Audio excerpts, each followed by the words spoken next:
Welcome to Campaign Group 6. We are now in our third session. At the end of our last session, your last session, you guys were investigating the side entrance that was uncovered in the excavation ruins. You determined that it was a library of some sort. You guys were able to pick up multiple books, found some scraps of paper and such. And on your way out, after going throughout the library room, and you decided to investigate a series of caves. You went into the caves following the path for several hundred feet. You ended up somehow teleporting to a different area of the caves where you guys found some skeletal remains of some kobolds. And at the end of the session, we ended up being, you guys ended up being at an underground river. Let me make sure that focuses on it for you when we get there. Underground river inside this cave system. And that is where we will begin the session. I see that people are there. And I've got one person that's not making it over. There we go.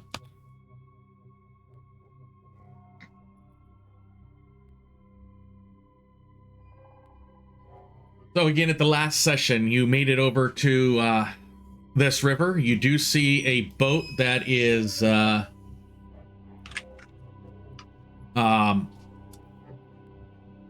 lashed to the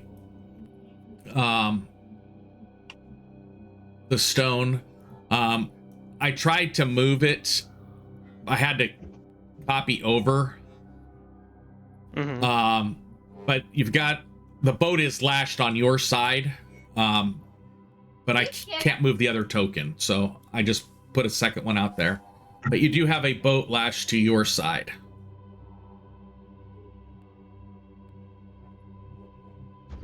Okay. And it looks secure enough to actually make our way over? You want to look at it, I would go ahead and do a seek on it. Do a seek check.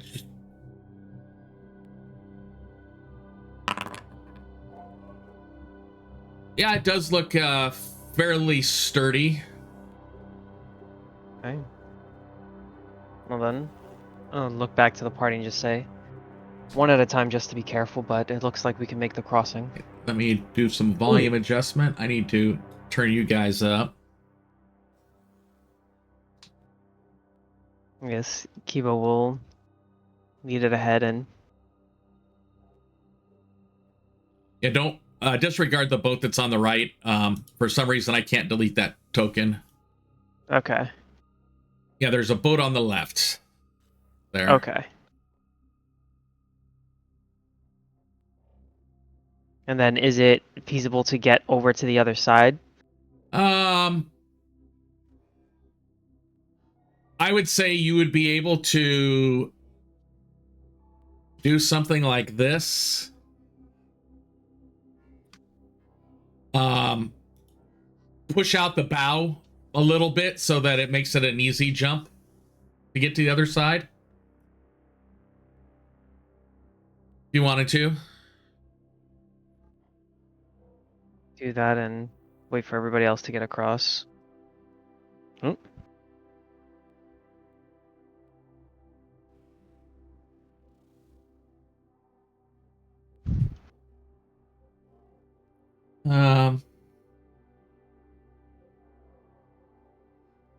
Possibly go down the river? I think that might be the next course of action. This end over here seems rather like a dead end. We thought that of the last cave we were in, and 3 of us disappeared. You're not wrong. But Am I detecting any magic in this dead end? No. No. Uh, you do see some very tiny footprints in there. There is some dust in the area, but there are some tiny footprints farther in the back. The front area, you can't really see any footprints, but in the back you see some really tiny footprints.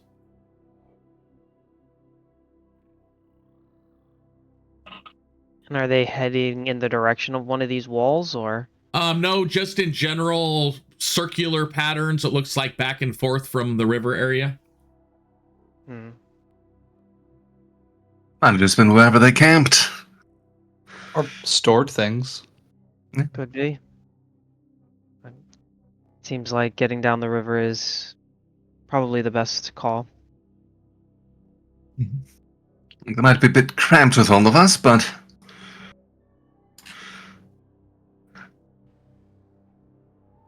I need to make a module setting change really quick.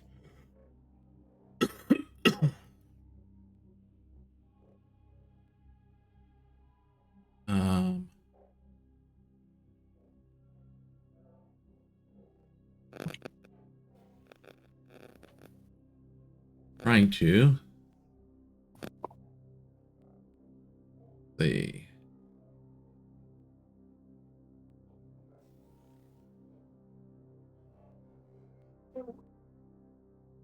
Nope, not gonna fix it. Okay. Yes, you are all able to fit on that boat.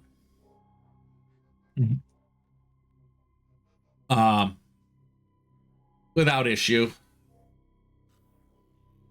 all right. I suppose let's set off downstream and hope we don't end up somewhere we can't come back from. Yeah. I mean, right now we're at a place we can't come back from. We don't know how to go back. The same way we exited. We got here from a teleportation effect. Not a I door. mean, yeah, but teleports can work both ways. I suppose we didn't really check. Hopefully. I would assume, but As you guys get in the boat,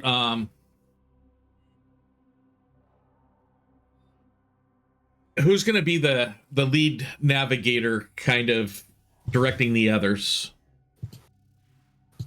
I can do that. I believe I have the best perception here without Garrick. I'll be with you in a moment. Okay.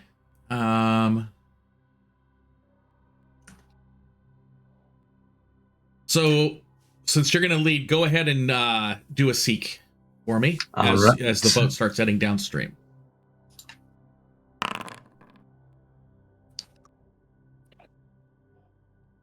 As the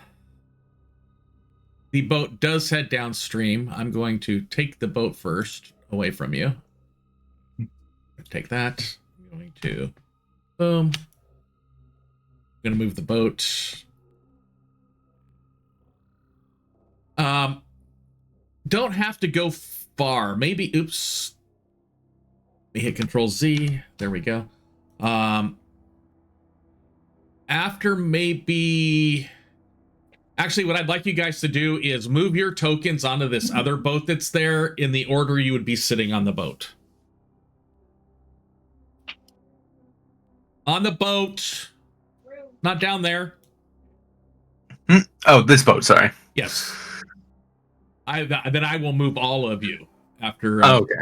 I was still too used to ignoring that boat from when we had the duplicate. Yeah. Okay. So now I'm going to move all of you down to your boat. After maybe 100 or so feet, you see another boat that's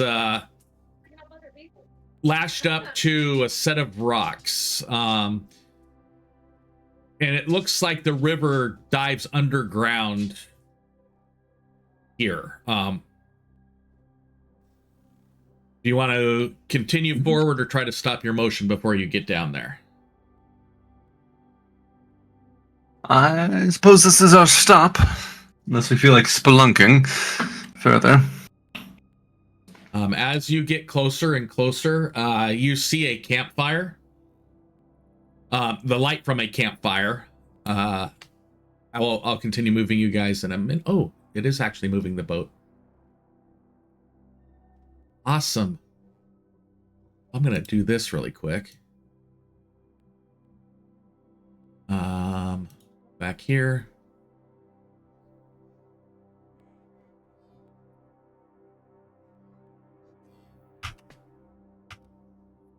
You do see the light from a campfire. If I can get it to show up.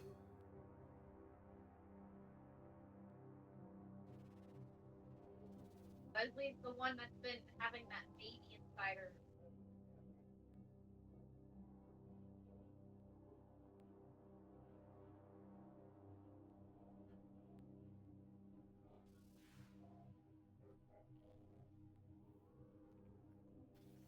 I'll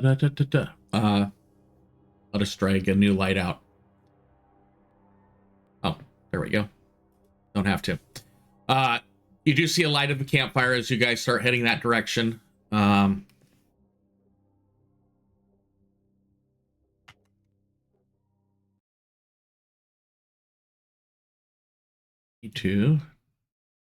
keeps on deselecting. So right about there, as you come around the as you start to head around the corner, you see a group of 6 kobolds sitting around the campfire. And I'm going to do this right now and set your hero points to 1. Seems we have company. Yes, yes, of course, company.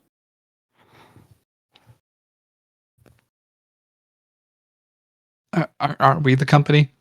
Technically?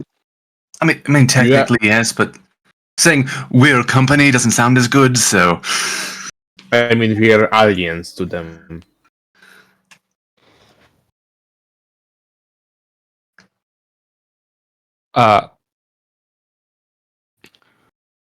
So I'm going to show you. Let's see. Let's go here.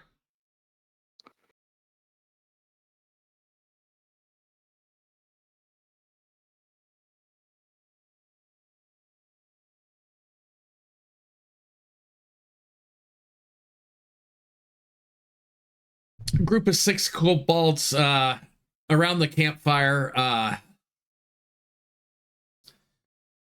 want to look at your languages really quick.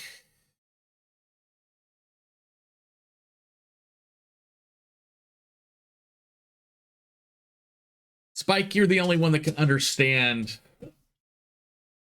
what they're... Sackfroth? Yes. You're the only one that kind of understands what language they're speaking in. You understand that it's that language. You can't really make out the words that they're saying right this second. But they all seem to... They've got what appears to be... looks like fish of some sort that they're kind of cooking a little bit and eating over some sort of fire. Hello, I call out in Sackfroth. We will. Assuming I'm allowed to get off the boat. Yep. You can Even get if I'm off not, that still gonna boat. call. The largest one turns around and looks at you. He goes,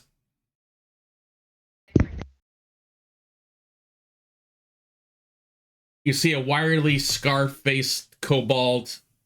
He's got tattered robes. His scales are dull, ashen blue in color. One of his horns is broken. He turns around at you and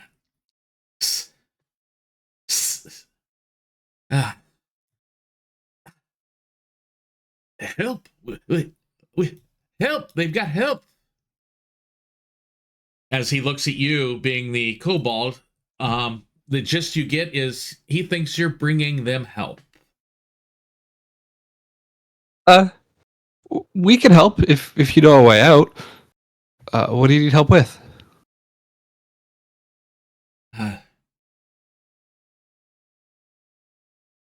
You clear Rebel? I thumb over at Garrick. He's pretty strong. Where's the rebel?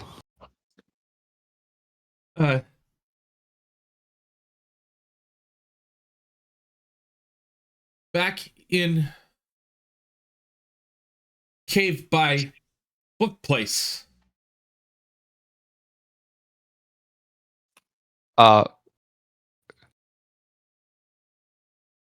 One moment. I switch to common. They say they need help clearing rubble near the library. Then I switch back to Sackfroth. Is that where the exit is?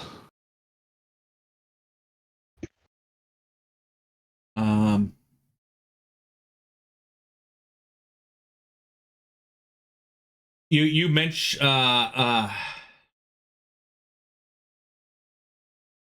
that larger one. No, deep dark waiting. Snicks must return or Snicks will die here.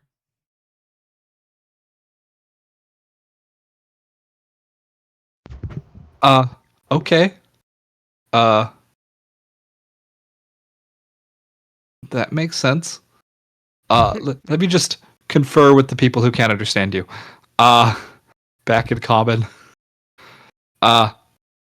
Apparently the rubble leads to the deep dark. I am not fully sure what that is. But they'll Me die here too. if they don't get back. Seems pretty dark. Yeah, I guess. I assume with a name like that. Yeah. As you're talking to your friends, one of the smaller ones pipes up and goes, "No, digging takes too long. Rick needs boom stuff. Yes, big boom." In common or Sackfroth. in Sackroth? That's in Sackroth. Okay. We don't have big boom. And probably will make the cave collapse, and then I switch back to common. They have horrible grammar. That's how you know they're kobolds. They have horrible grammar. Even in their own tongue.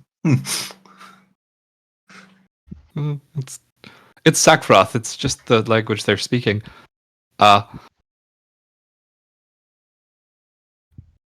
And I've heard a lot of people speak common badly too. Yeah, that's fair. Or do we want to help them?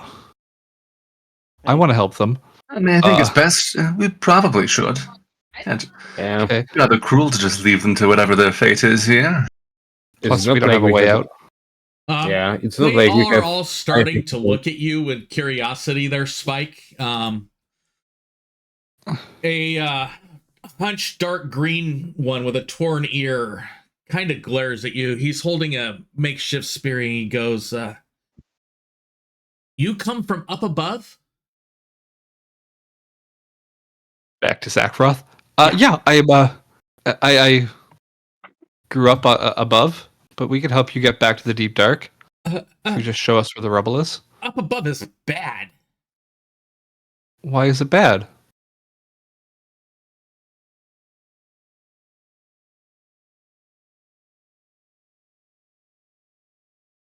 Firewood He's place out of. cursed. What firewood place? I would like you to roll a seek action.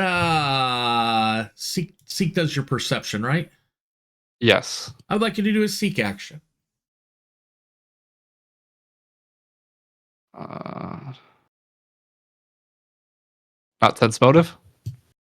You can do that. Or just the straight old seek.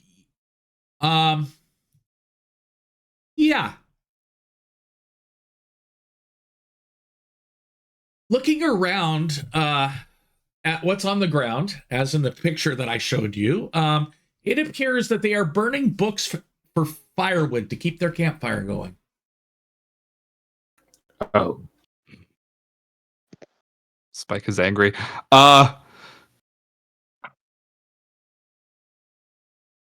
We've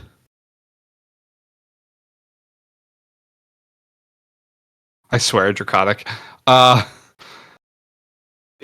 I'm going to swear draconic too. Like, bluntly. I switch back to common. They think the library is cursed and they're burning books.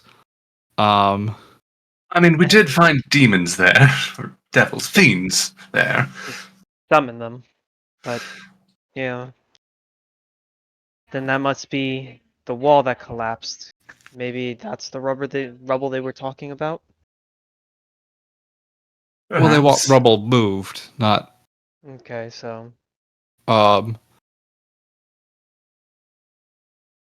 of want to get them to the deep dark so they stop burning books. Back in Sackfroth.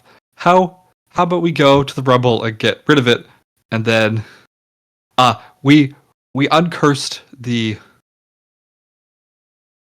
firewood place. He glares as he says it. There's no need to burn any more of the books. One of the others that hasn't spoken yet, he goes, papers go whoosh, big bright, more fire, more fun. I touch it, burns.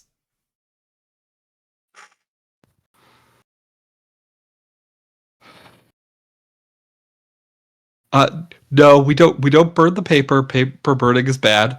There's a lot of useful things on the paper. The problem is, if they know how to read, yes. If they don't, then they see the paper as just material to burn. There's the problem with us and them. They cannot read it because they don't have known languages, so they burn it as a fuel resource. We Back to know common. how to read. We We know can how teach to them read. to read. Back to Sackfroth. Let's We can't. stop burning the paper, please. And let's go clear rubble. Yes.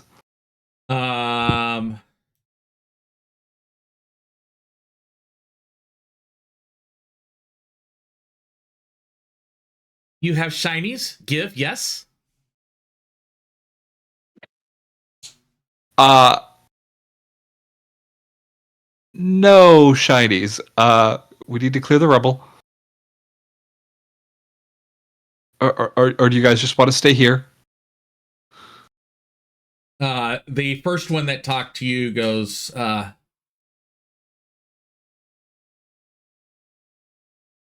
deep dark home. Been stuck here years. But the tiniest one that you see there,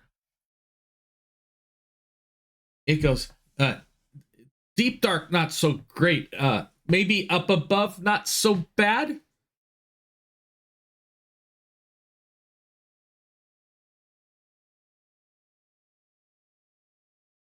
They go back to common. They can't decide if they want to go home or if they want to go above. I don't care which. I just want them to stop burning books. What is better for a kobold? How would I know? Yeah, you're dragon. What's better is whichever one they are more comfortable with. I don't think it matters in the I long think- term. They are split, so they cannot choose. And like, I'm sorry. They're what? They're split. Like, they have ideas of underground good, above ground bad. But we believe above ground. We can influence them to join us in above ground. Like, convince them that above ground is cool, good, and everything. They have the perspective of underground. We can give them a perspective of above ground. To influence them, to convince to join us. I mean, That kind of wizardry.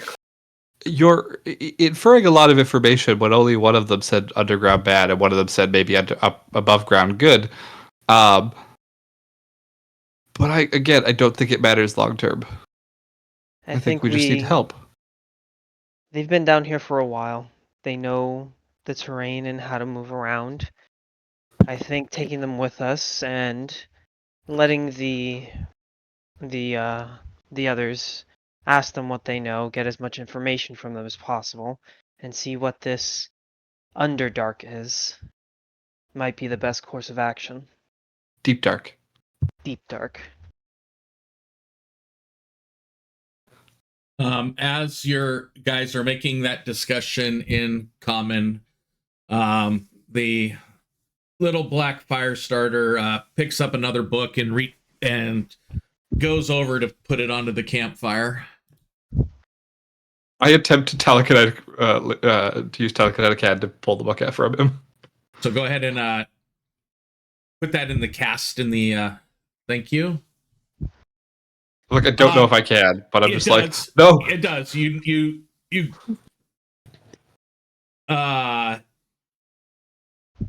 grab the book and you basically just put it above his head, like the little game kids play. Do you say anything to him? I'm like, we don't burn books or paper. Books are good. I levitate the book to myself to see what kind of book it is.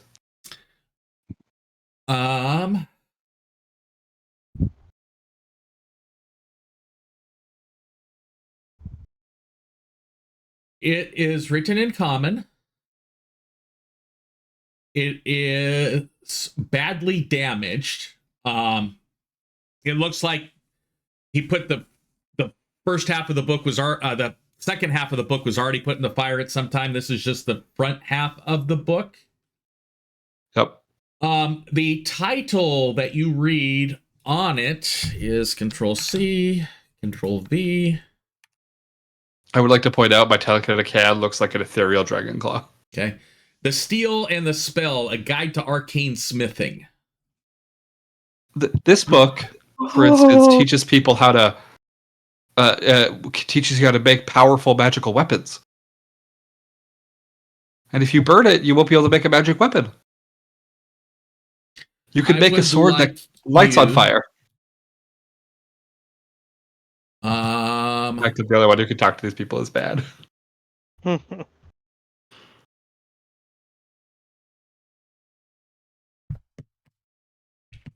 would like you to target him. Let's see. Which one is T? Letter T.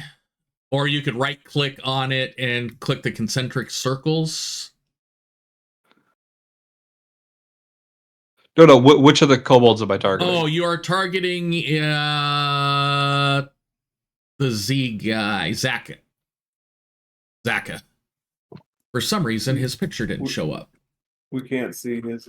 I got him targeted. I'm fixing his token.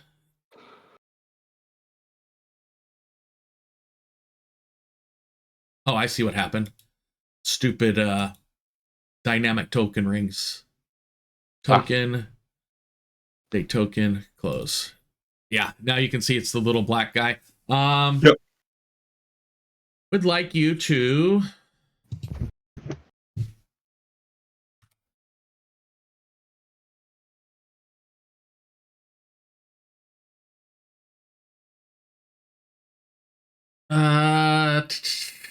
do a request on him.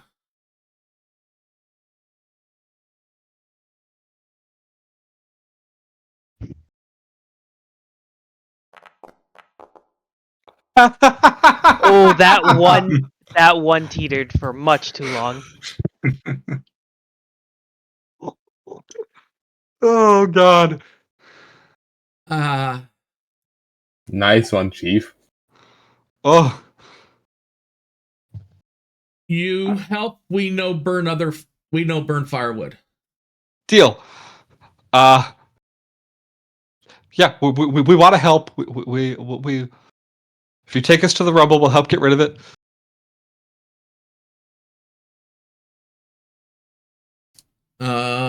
I put the half a book in my bag. So you do that. You do see some other books. Some are more intact than others. Nothing really still fully intact here. It looks like they have been basically pulling pages out for a while. Yeah. I've been paid. Let me get this in the right format. Anybody that wants to do a look-see, go ahead and roll a seek, and I'll see what you guys are able to get besides just loose scraps of paper that are still floating around there. Yeah, take a look.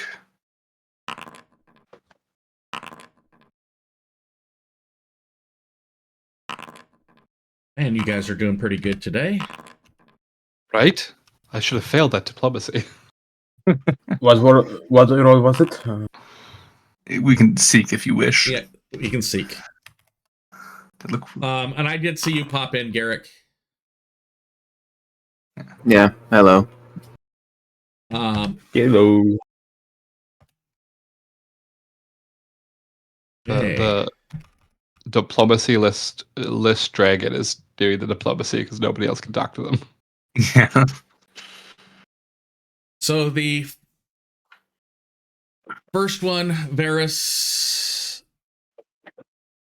Again, I'll target your token.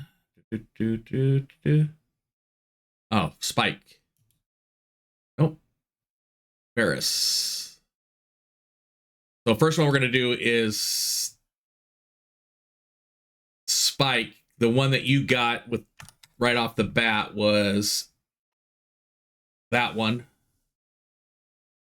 Then we're going to go down the list. Varus.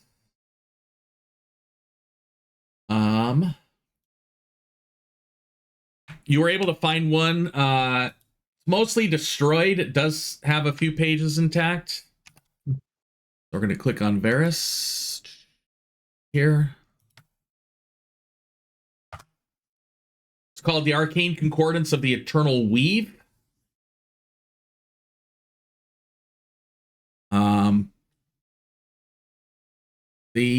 Who else was successful?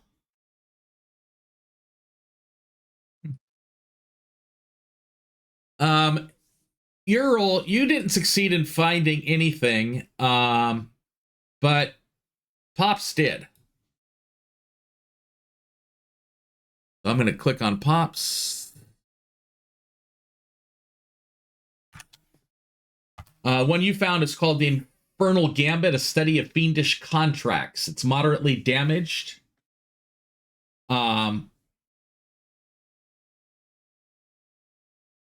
And I think there was one more. Yes. Bode.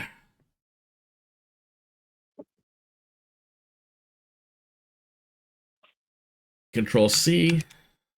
I gotta click on Bode. There you go. Control V. The one you find is Embers of the Deep, Forgotten Tales of the Fireborn. Ooh. It's fairly salvageable. Most of the book is ash. There are a few fragments that contain poetic descriptions of ancient fire rituals. Oh. I mean, the book was about fire, was fit of fire. It would be kind of hilarious if this book was magically more fire-inducing than the rest. I'm sure the book was very honored that its traditions were being followed. It's possible burning the book could have been part of the ritual. I've heard What of some if it- books that are destroyed as the ending of a ritual. I don't think that was the author's intentions. Hopefully not. Let's do this guy.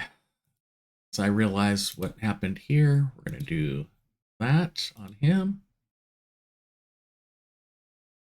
They're all showing correctly now. The one that said shinies before. He looks at you with eyes and goes, "Food?" As he holds up this, basically what looks like a very emaciated albino-looking fish that has barely any meat on its bones that he's been picking at as he's been cooking it over the fire. Is he offering? No, he's asking. Ah, yes. That's what I hoped he would. How many rations do I have? I give them each one of my rations and the one apricot that's still in my inventory from shopping. Yeah, you have that apricot too. It's like, yeah, I've got some things. Here you go. They all take them and they sniff them, and it's like, huh. And they just start eating. I mean, No. it looks like they've been living off of whatever scraps they can fish out of this hole for you don't know how long. You do know that history-wise, everybody knows that during the Rising a couple hundred years ago, the Deep Dark was isolated from the rest of the up there places.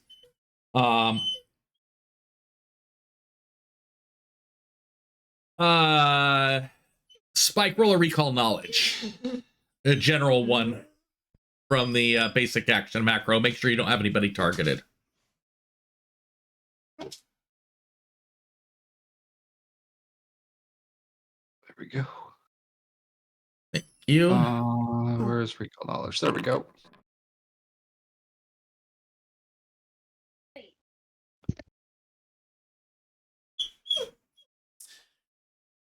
You know that, or believe that most of the Deep Dark, or all of it, was supposedly isolated from the rest of Thalade.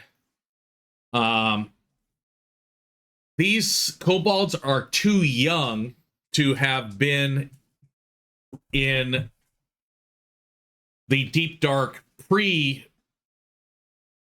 let's see, how do you want to say it? For the kobolds to be this young and not have been topside, some portion of the Deep Dark must have been able to cavern their ways out of the Deep Dark back to the upper surfaces after the Rising. So what you're sensing, this may be the first or one of the first contacts with the Deep Dark since the Rising. Or denizens of the Deep Dark.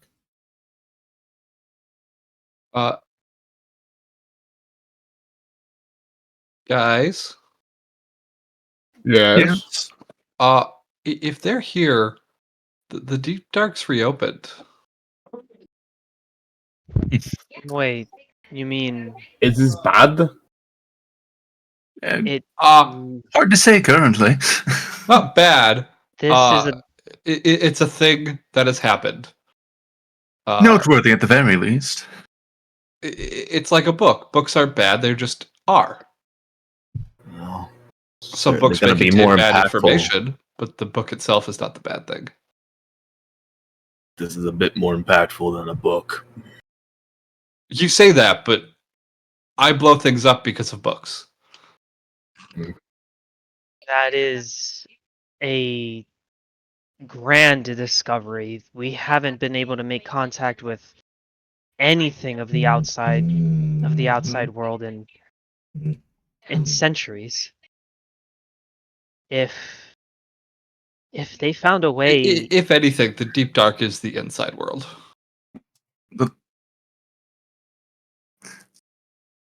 but that's But yes. huge. Good pun, but yes. and so people will then definitely look at them and look at Spike and say, we need to know where they came from, and they have to come with us. That information is Well- devastating to everything that's going on right now. Wait, hold on. Well, they so could we take are. us. They want us to remove the rubble so they can go back to the deep dark. So we get Wait, that wait, information hold- by helping them. Hold on. Are we in first contact situation? I mean, arguably. In a way, yes. I mean, every time you meet somebody for the first time, it's first contact. Yeah, but this is much more special. Yes, this is something that could lead all of all of the civilization on the islands back to the rest of the world. Yeah, Well, I mean, we are icebreakers. so we should help them. We can't force Yeah. them to go up, but if we help them to get to the deep dark, We we'll can't we'll have force that them. information. Mhm. We Yeah. can't force We them, should- but I strongly advise that we try and have them come with us and at least give the higher ups of this as much information of where they came from as possible. Yes, well, I don't think this is quite the purpose of this excavation. I'm certain those up top would be interested in this path to the Underdark. It'd probably also be quite helpful in Deep dark. clearing out the path. Sorry, Deep Dark. But depending on how much of the tunnel is caved in, we might need their help. Yes. Well, let's go to the cave in first, and then figure out from there. I think that's smart. Switch into Sackfroth. Let's go to the rubble so we could figure out how to clear it, and then go from there. Yes. Please. Sounds good to me. Okay. I asked the kobolds. They say the bigger one. No Trixies. I'm not very good at trixies. I mean tricks. No, I want to help you. You're helping people is important. You see, he hisses in a language that you do not understand. That's not Sakroth. Ooh.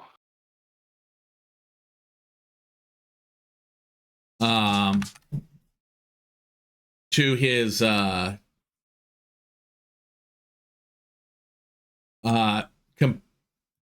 compatriots, I will call it. And you see that they're all starting to gather a whole bunch of stuff and stuff it into sacks.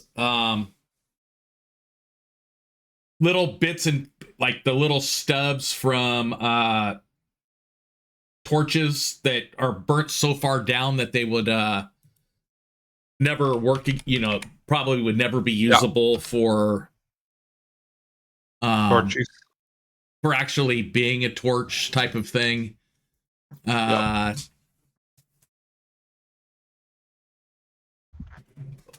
pickaxe looks very blunt. Some crude spears. Everything that they have looks fairly tattered. But they're all gathering their stuff and they're putting it on the boat that, not the boat you came down here on, but the boat that was already down here. Yeah. The larger one goes,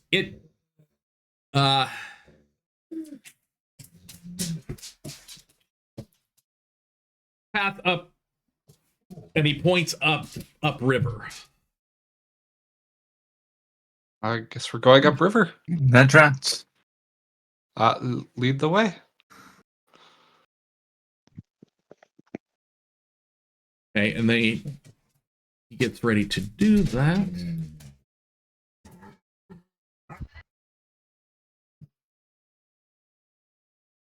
And what I'm going to do is I am going to drag you guys. Oops. Control Z. Helps if you are not on the tile one. I am going to drag you guys upriver. You actually had, so going down to where their little thing was, you had to use, you didn't have to use the oars, you kind of could just coast. But he brings you up here, where it's severely collapsed in. And you can tell they've been working at this, trying to clear this area out. The one of the smaller ones goes, see, big boom. We need big boom.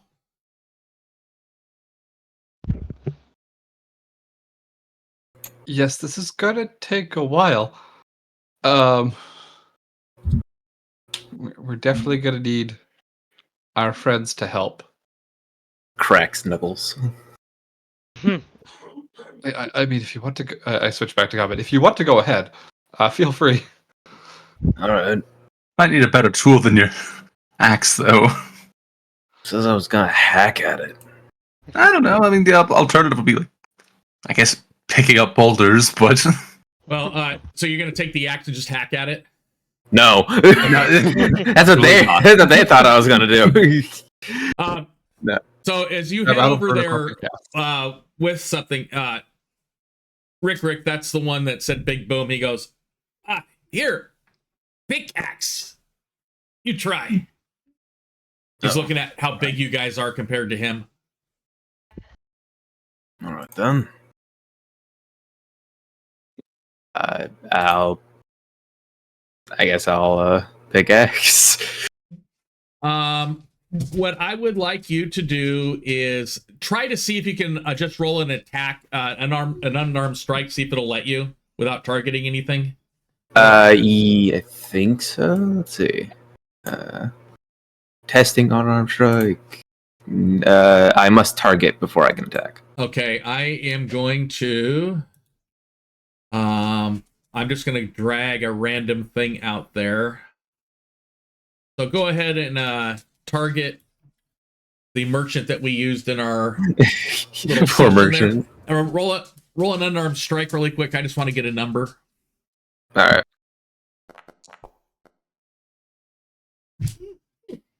right. You swing. Don't disregard that it said miss there. You swing. The pickaxe that you have basically disintegrates as you hit the rock. Rick goes, no. And he goes and picks the head off the ground. And you do wrong. This is how you use pickaxe. And he takes just the head of the pickaxe, and you see him like scraping the dusty, like the little bits of tiny gravel that are filling in where the rubble is. This is how you use pickaxe, and basically using it as a screwdriver, trying to get the little bits out in between the big rocks. Did the pickaxe disintegrate because it is shoddy, or did something else happen? It's so old. Okay. It's the handle barely. The handle was undersized for the head. Above table, the only reason why the head was on the handle was because that's how Rick carries it around. To use the pickaxe, you'd always take the pick off the top and just use it like a screwdriver. Garrick will just bring out his light hammers. Oh. John Henry. I would like Garrick to roll generic recall knowledge, please. Garrick, I have one question to you. Yep. No, to Garrick. Yeah. Were your ancestors dwarves? No. Well, just too bad, because you can use hammers against rock. Then you will crash it to gravel, and then it's very good to move out with shovels. It's a legit idea. Like you use pickaxe to hit the rock to make a hole, then make that hole bigger by using pickaxe still. But then there's a big chunk of rock over there. So you use rock hammers to slash it down. So we can use the same technique over here. The problem is.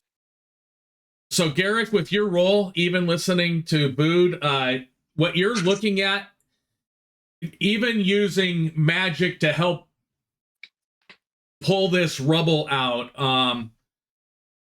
you're looking up above you. It looks like you may collapse. Pulling this rubble out may cause more of the earth above you to collapse down into this region. It looks very, let's call it shaky if you were to move much out of the way. This is load-bearing rubble. Yeah, this doesn't look stable. If we move it at all, it'll probably just collapse back again, possibly right on top of us. I'd need a more involved excavation. Even with the assistance of magic, it would probably still collapse. Yes. I mean, in the sense of building supports, treating it like a mine shaft, more than we can do ourselves. I think we should find an alternative route. We might have to head back and ask the excavation team to come down here and do exactly what they were hired for. I mean, not exactly, but yeah, basically. I switched to Sackfroth. If we continue digging, more of the cave is going to collapse. We have some friends who might be able to help. Are you willing to? They're above ground, though. Is that okay? Gek, that was the white one. Goes. You ever see stars? I don't only see stars. I know the names of many stars. I go. I could show you stars. The leader of the group, he goes, you know Clear Rubble? Or Clear Rubble? He's kind of confused at what you're saying about. We're gonna clear rubble. It's just gonna. We have friends who will be able to help us and clear it faster and safer, so you could all go home. But we have to go above ground first to get them.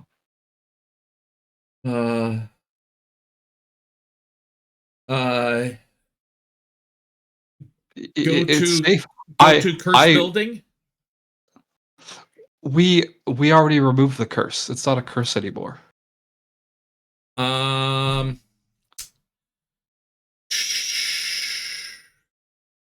am going to find him. I'm going to go this. And go. I promise you'll all be safe.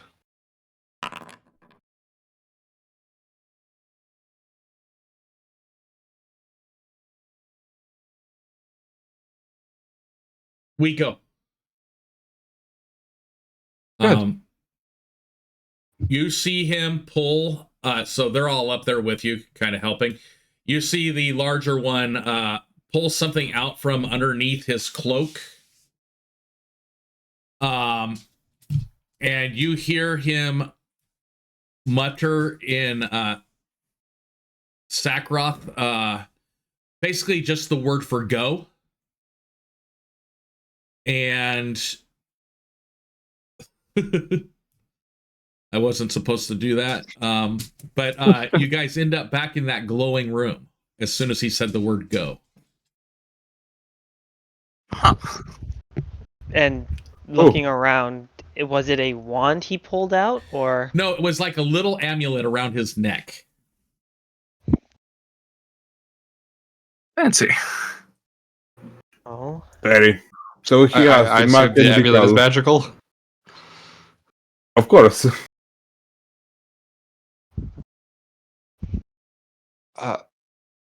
Follow us. We'll.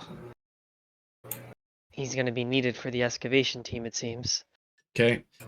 I am not going to bring you back through all of those maps to get back to the excavation team. I will tell you though that when you get to the library, they are extremely skittish, even though you told them that you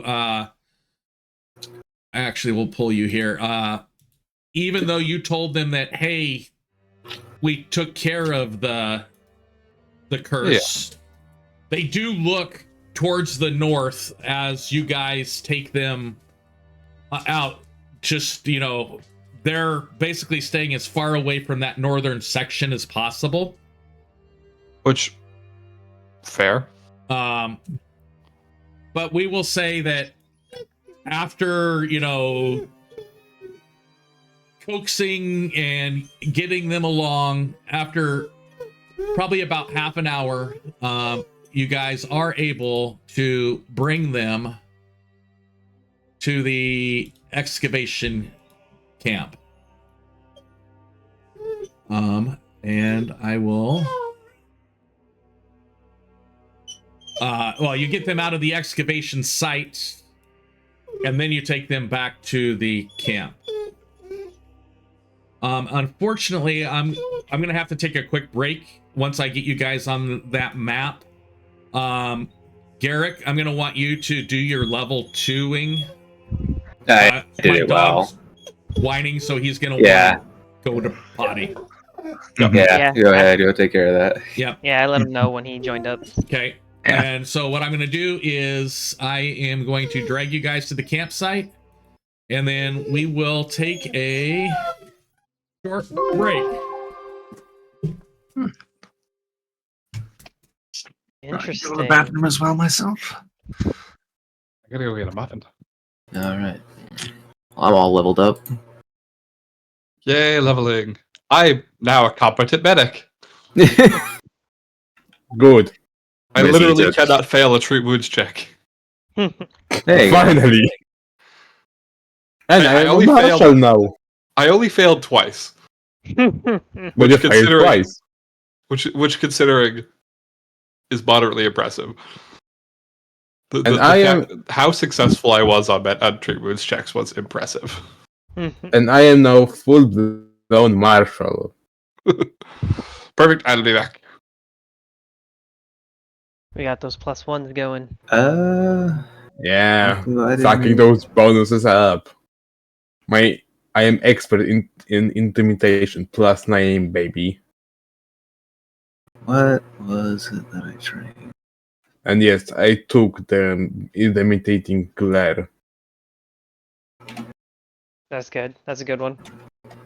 Yeah, +9 without any bonus, Language, without any disadvantages from not seeing, from not understanding language. Oh, it's glorious.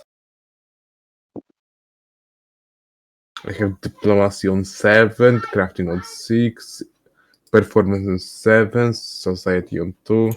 I have stealth +6. I ended up taking some crafting just to help out Spike with a lot of the crafting things that we started to find. Yeah, I have crafting +6, so I can help too. I mean, not a lot, but I can be help. When I was leveling up, it didn't give me an option to train an additional skill, but it doesn't. You will get it after you confirm the level up. You will get the skill that you wanted to be trained in after you finish the filling up everything in the book, in the sheet. It's it also depends on your intelligence. Oh no, it's not like Path Builder let me select a new skill, but in this one it's not. That's because the wizard level up doesn't handle ability boosts in that way. I don't think, not yet. Like it's not feature complete yet. Yeah, I know. It did tell me I would need to, even though I didn't in my end. But is he? Yeah, you just do that sort of stuff by hand. Okay. How do I make it train? Let's see. I just click You on just it. click the train. Okay, there we go. and select train. And why do hero points reset on level up, or do I still have 3? Yeah, It reset one. at the start of session. You should have only one. Oh, they're session abilities. Okay. Yeah. So always make sure to use them as well, because start every session with one. Use them or lose them. Gotcha. I just not to toot my own horn, but I've just never failed. That's Yeah. fair. You haven't yet? Yeah. I'm almost kind of disappointed that the dice have been backing up Garrick's bolstering. It's definitely one of those things where it's like, yeah, I'm gonna make him like really pompous, and he's probably gonna fail sometimes and have to be humbled. Nope, not 20. No, Crit. no, Pass. one shots every big enemy. Yeah. Hero points are big axe points for him. You are Gaston right now. So, Garrett, Yes. were you able to level up? Yep, Does I'm that all make me level up. LeFou? No matter how small or big they are, they will far before the mighty Garrick. Is Spike LeFou? Well, I keep saying you're great and enchanting your shit. Yeah. Pick up LeFou. Yeah. No one's We found the quick as dynamic. Garrick. Oh god. Oh, interesting. So many lights. I think I should turn off mine. Yeah, there are a lot of lights. Yeah, I probably can get away with turning off. Yeah, yo, dog. We had to need sides, so we needed lights for everyone. Get flashbanged. Get flashbang, motherfucker. Boom. Think fast, Chucklenuts. Okay, let's see. I unfortunately closed break time. Let me look. Nope, that restarts a new one. So let's do a quick check, see if everybody's back. Bowed, you're back? Yes. Ural? I'm here. Garrick? Yep. Ebo? Yep. Pops? Well, that's also me. That's zero again. I'm back. Okay, and Varys? Present. Okay, I'll go ahead and hit the camera. So we are back from the break as mid-afternoon. You guys arrived back to the main excavation campsite. Dragging 6 skittish kobolds in tow.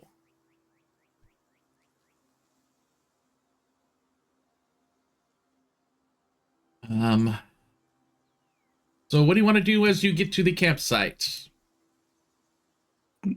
Those approach whoever's in charge. Is that Callum? The guard in charge is Gagrim. Callum is the lead archaeologist. Well, I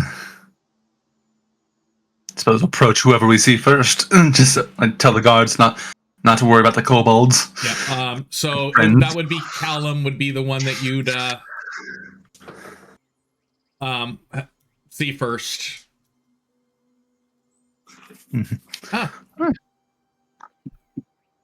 We have returned with news. So what is that place down there? It seems to be some sort of library.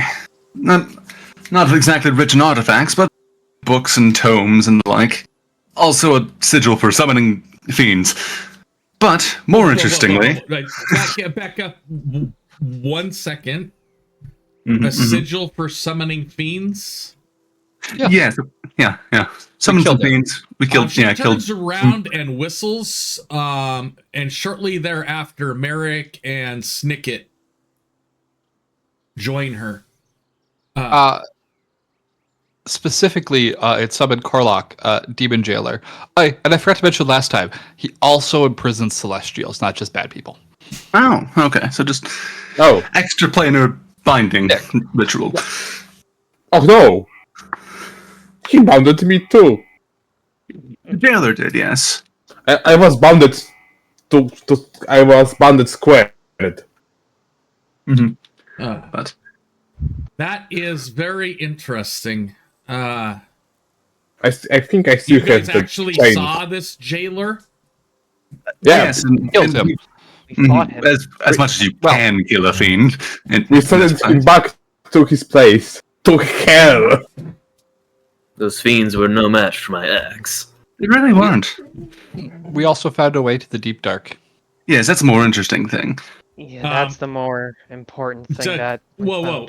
And then now they can find, as you mentioned, the deep dark, a couple of the kobolds, the smaller ones, kind of peek around the edges, and this is like the first time that they have actually seen the kobolds that you brought with you. Yes, these kobolds were from the deep dark, but were trapped in the caves below the library by a cave-in. So, which also seems to have closed the way to the deep dark.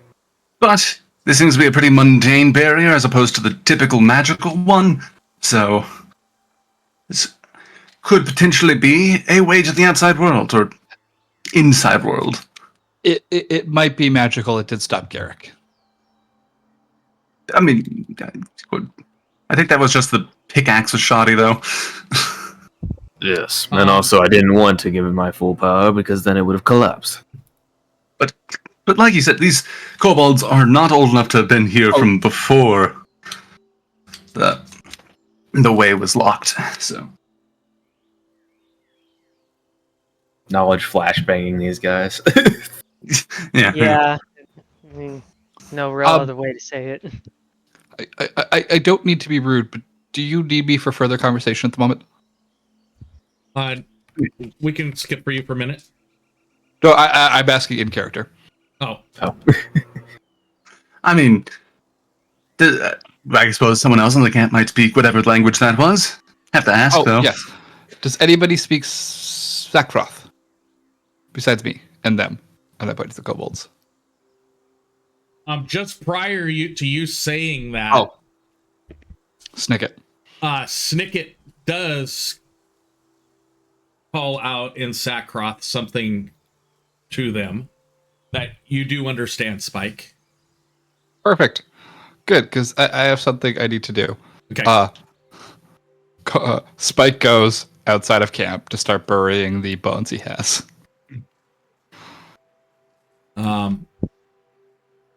The larger of the kobolds does reply to Snicket. They do have a conversation.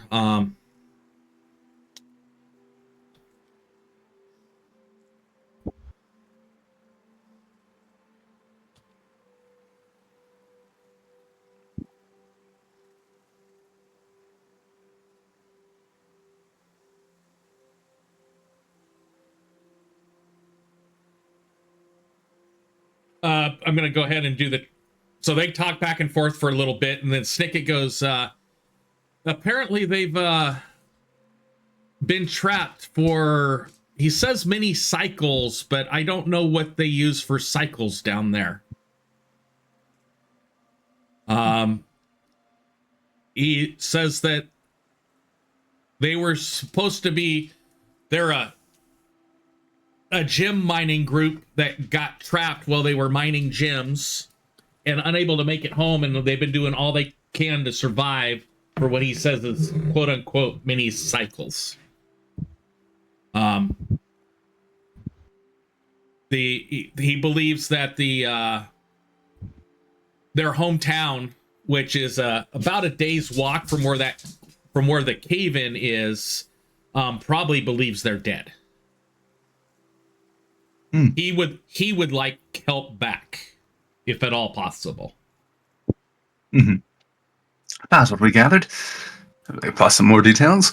Yes, we looked at the cave-in itself, but without proper like supports, just clearing the cave in wouldn't be possible without causing another cave in.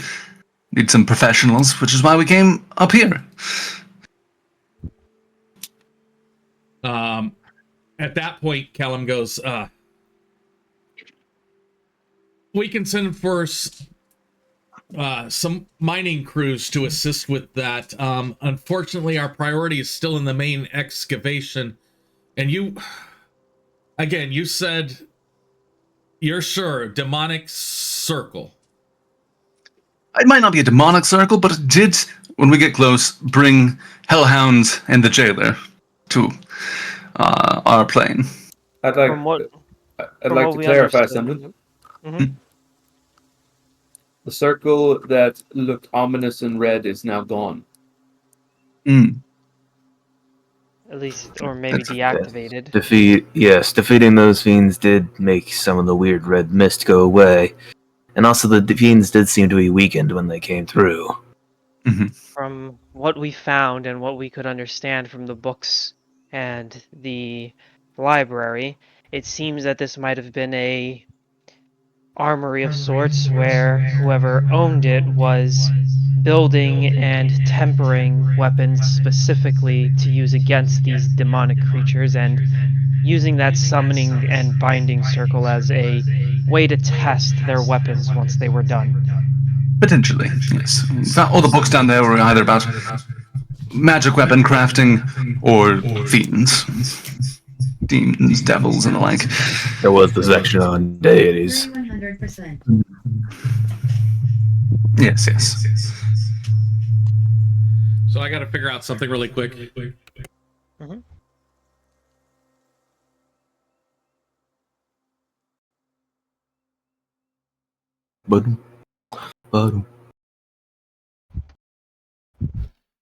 The Outcast Isles and Spike is... Okay. Sorry, I was starting to get feedback. I don't know what caused it.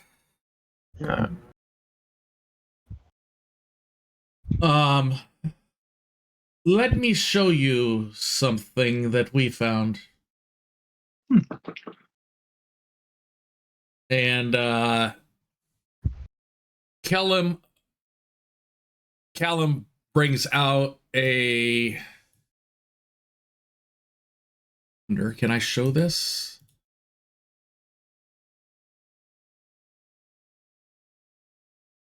Let me go here. Right click. I wonder if I can do it this way.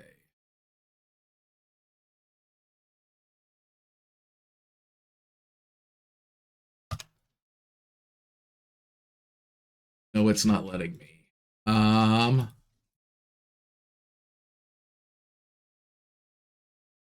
What I'm going to do is I'm going to bring out a manuscript. I'm going to put it on each of your characters. Let me make sure it showed up on Kibo first. Yes. So Kibo is done. Ural is done. Garrick.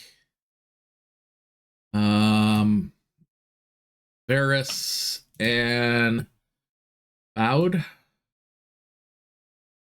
You all have a half-burnt manuscript in your inventory. I'll go ahead and read. The manuscript is written in a mix of infernal and ancient dialects of common. Large portions are burned away, but some fragments remain legible.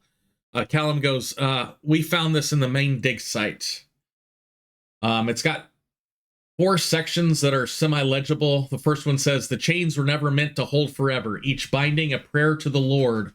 Below, sealed with blood and flame, the architect promised an eternity, but eternity is fragile. The next section, whispers in the dark, they are stirring. The veil is weakening. The ones who watch in silence now call out. Their hunger is endless. I hear them in my sleep, clawing, gnashing, reaching. The third section. The first seal wavered when the blood sun rose. If a second breaks, the tides will turn red, and the third, I dare not write of the third. And then the final section. Jorvis knew. He sought before the rest of us, but he chose the path of damnation.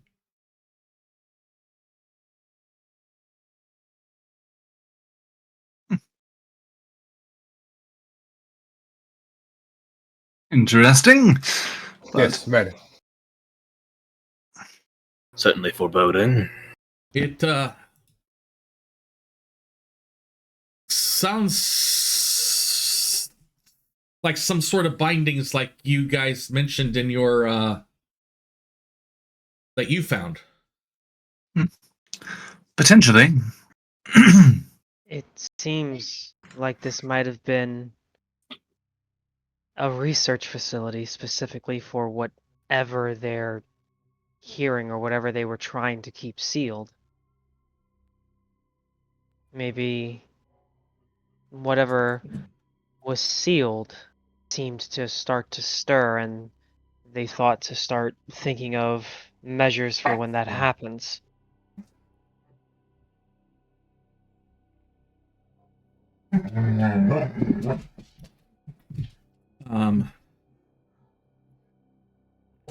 Well, We know what the...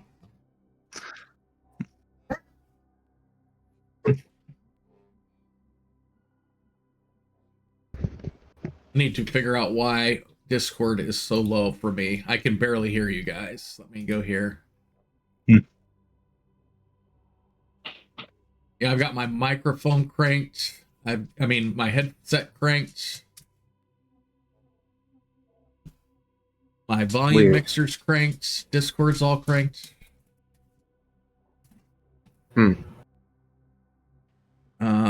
Let me... I know what may be the issue. I have two separate channels coming in on my headset, and let me see if I have an easy way to switch the volume on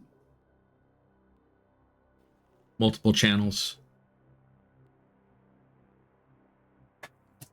It may be that my Discord channel is turned down.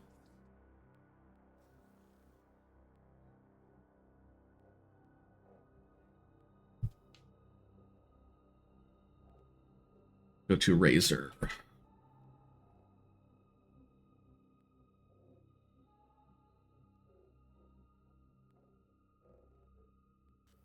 Yeah, because I've got the... Oh, maybe I can do that in the volume mixer. Open volume mixer. So game is max. Let me go to chat. Figured it out. That's good. Yeah, chat was only at 20%. Okay. Yeah, that'll do it. Now I can hear you guys. Okay. I was going, I've got everything cranked. What's going on here? Okay. Much better. We were all talking like Hades. We were all talking like to you. We were all talking like Hades from that one Hercules game. Yeah, it's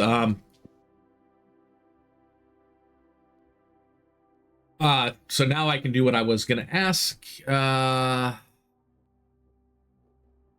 I shall drag you to the land of the undead.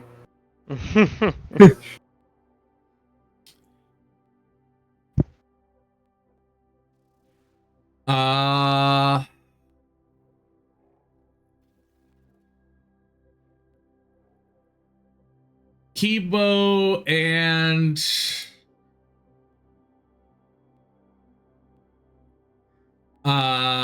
Spike, I would like you to roll a society check. Blind? Yeah. Ural, I would like you to do lore Kanda. And Bout, I'd like you to do lore plane of metal. And then Spike do an undead lore. Also.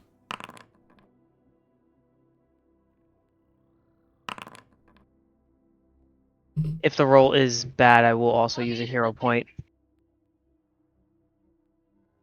And that was for which person? Kibo. Oh, my bad. I rolled public. If the roll is bad, I will use a hero point on Kibo, it. you're fine. Okay.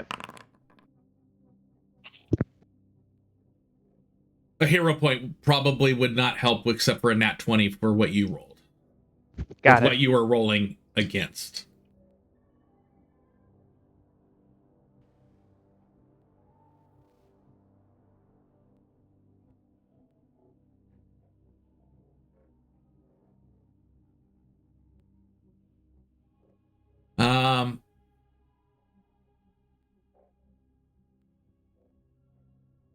Nothing with what you've read in the note really pops out, but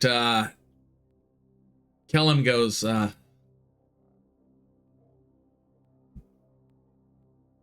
this Jarvis, or I think that's what I put the guy's name as.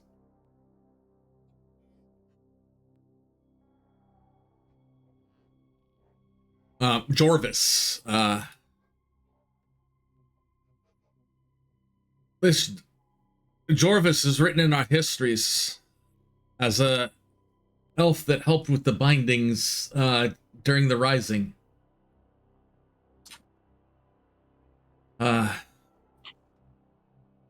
Rumor has it that he was from this island itself. Maybe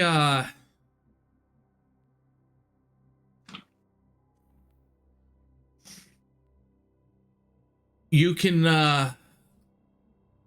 while we get the miners help to go help out these kobolds and we continue our excavation, could you perchance attempt to locate this Jorvis, if he still exists, or any signs of him? We do have Worth a quite a search. bit. We do have quite a bit of scripture to go through with all the books that we found, and of course, when they're done, we're done reading all the information and probably copying quite a bit of it. I think we're fine with letting a few of them go towards the society. Oh yes, that too. All these tomes. Not exactly artifacts, but imagine they're still valuable. They can create in the knowledge of the weapons that to build with them. It might be quite useful. You say you've got books that talk about building weapons? Enchanting. Yes. Oh, enchanting. Oh, Chanting some ancient smithing techniques as well. I was kind of hoping, if you have the people to spare, if we could try one or two of these rituals, see if we can recreate what they were trying to recreate. See what it was they were trying to build and against what. So Callum goes, well, show me this book and let me see what it says. And he's not going to touch it. He just wants you to hold it open to him so he can kind of get a gist of what it's about. Yeah, well, I'll hold open the quite a few of the crafting books that we found.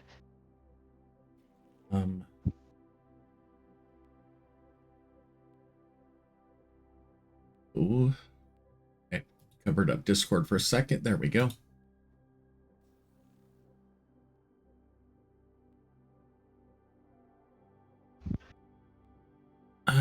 Unfortunately, we don't have any wizards currently here in the campsite. I can send for some.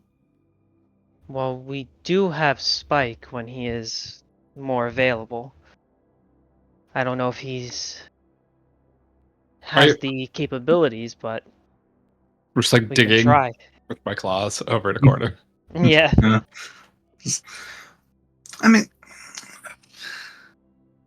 I believe Spike is planning on studying these tomes regardless. I don't feel any particular need to hurry with it. If you can send for one or two more powerful wizards that you might have on call, then they could certainly help, but we could also start on this tonight with Spike's help, and of course I would do my best to help on this as well. Yes. She looks back in the camp and waves Gagrim up and asks Gagrim to send a couple guards to,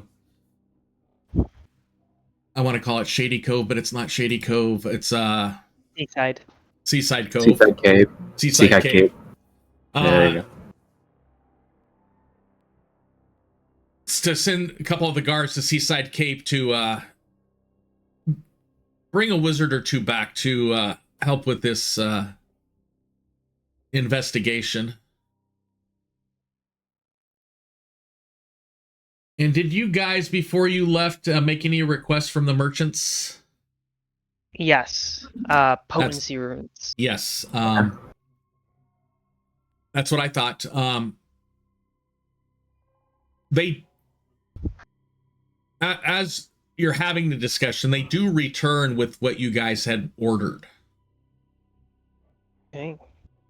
So I'm going to open up your party sheet. I'll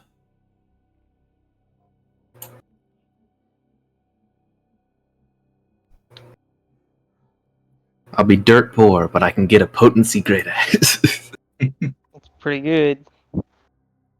Well, We can split the cost between the party for you. well, we also have the money coming to us for the tomes, and Yes. hopefully, I was hoping we can also sell these gems that we found Oh, to them as well. oh yes. So, can you remind me how much per tome? You didn't give us a price per tome. 9, 10, 11, 12, 13, 14, 15, 16, 17, 18, 19, 20. You have 20 full tomes, and then you have the scraps that were kind of burned and stuff.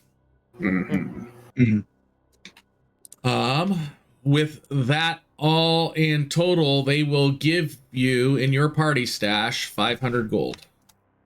Nice. Holy shit! Very nice. And then the aquamarine is 50 gold pieces, and I have 525 silver piece azurites. So that would be 1 gold, 25. How much was the first one? 50 gold. So 51.25. Yep. I'm gonna go put that. That's in the party stash. The glaive, sharpbow, longbow, scimitar, and chain shirt that's in here. Do you guys want to get rid of it? No, I want to keep one short bow and some arrows to it.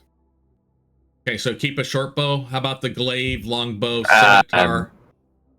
I'm gonna Yes, give can me go. this. Okay.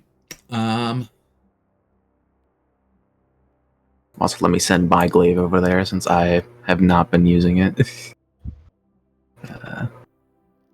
Just drag it in, right? Wasn't that glaive or a 5-foot pole for trap testing? I can buy a 5-foot pole with the money from the glaive. No, keep the glaive in. I want to rename it Glaive of Test. So how many potency runes did you guys want?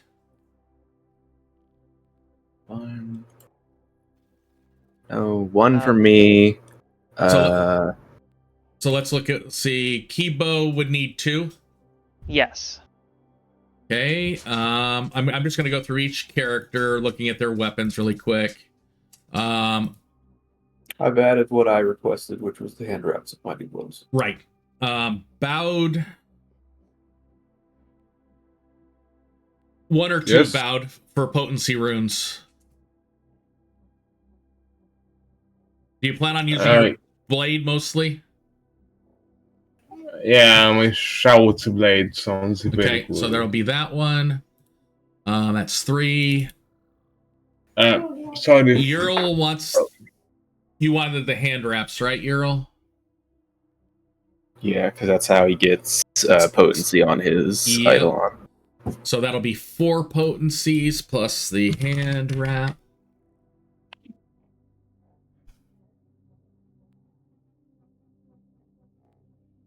Okay, that's 5 total things so far. Garrick, Just 1 for the Great Axe. 1, so that makes 6. 6 total thingies. And Varus, do you need 1?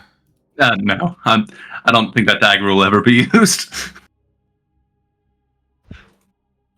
So that's 107, no, 210 gold for 5 potency runes and 1 hand wrap.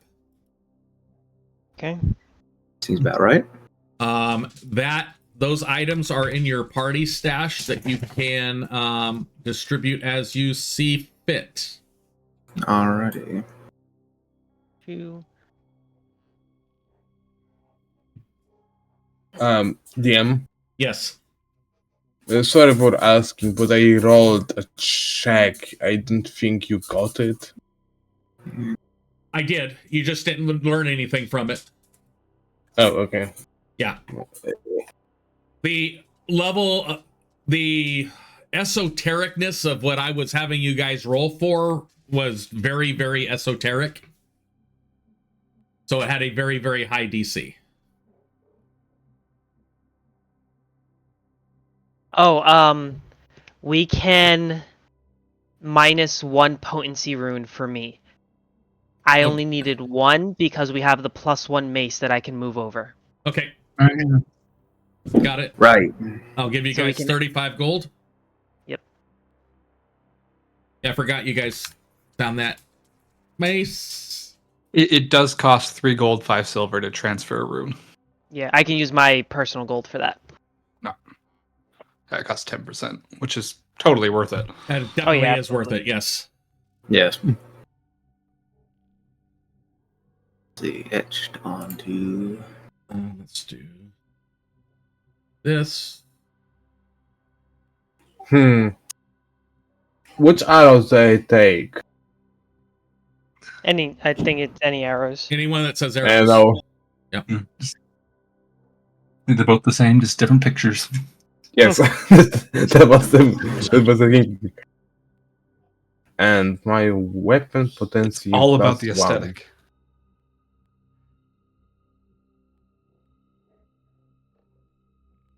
So what I am going to do is I'm going to look at your items, your inventory. So the Shoth blade, I'm gonna edit it.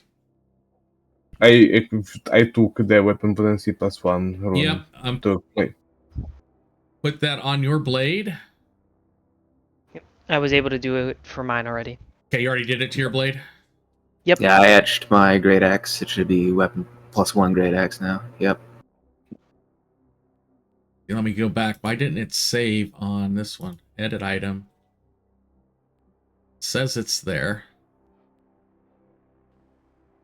I know why, because it's a name blade. So bowed is good. Okay.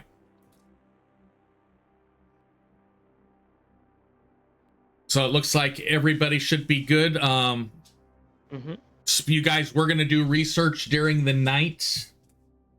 Try to look at those books a little bit more. Yeah, I'm specifically trying to recreate the ritual, if we can, to enchant for enchanting the blades I have as a tester. Okay. Seeing if we can recreate this ritual in our capacity. When I we will get, help. When we get ready for the night stuff there, I will we'll do some rolls for that. Okay.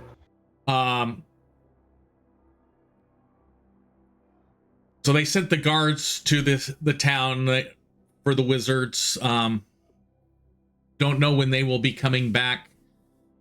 You guys did have a pretty full day considering you went through the library and the caves. Is there anything else that you want to do before you guys go to bed and they give you something else to work on? Nope, I think I had Not time. I specifically. assume I had time to bury the bones. Yep, you had plenty of time to bury the bones. I'm too young to care about making sure it's a 6 feet deep. Okay. What we will do then is I would like all of you to take a long rest, and then we're going to do that check for the what you get out of the book.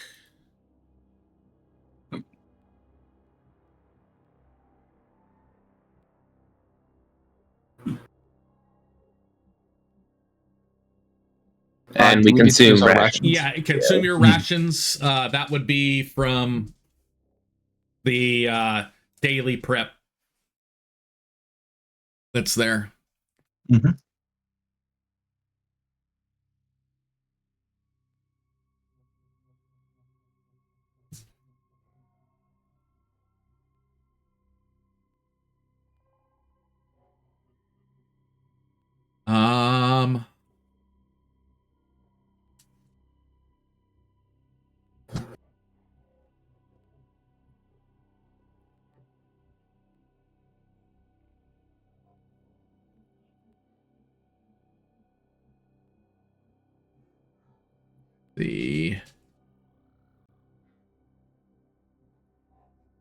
While you're doing your research, I would like you to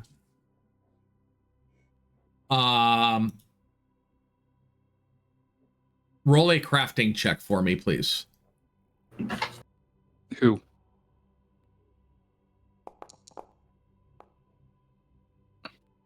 Ooh, nice. Rolling hot still. Yeah, apparently.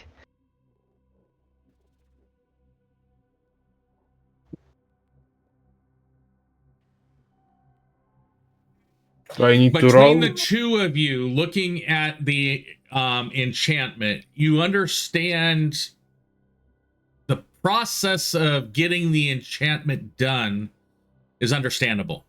The thing is, some of the material components that it is calling out,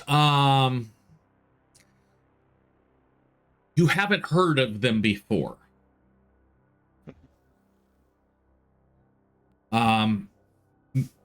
Possibly their name's something different nowadays.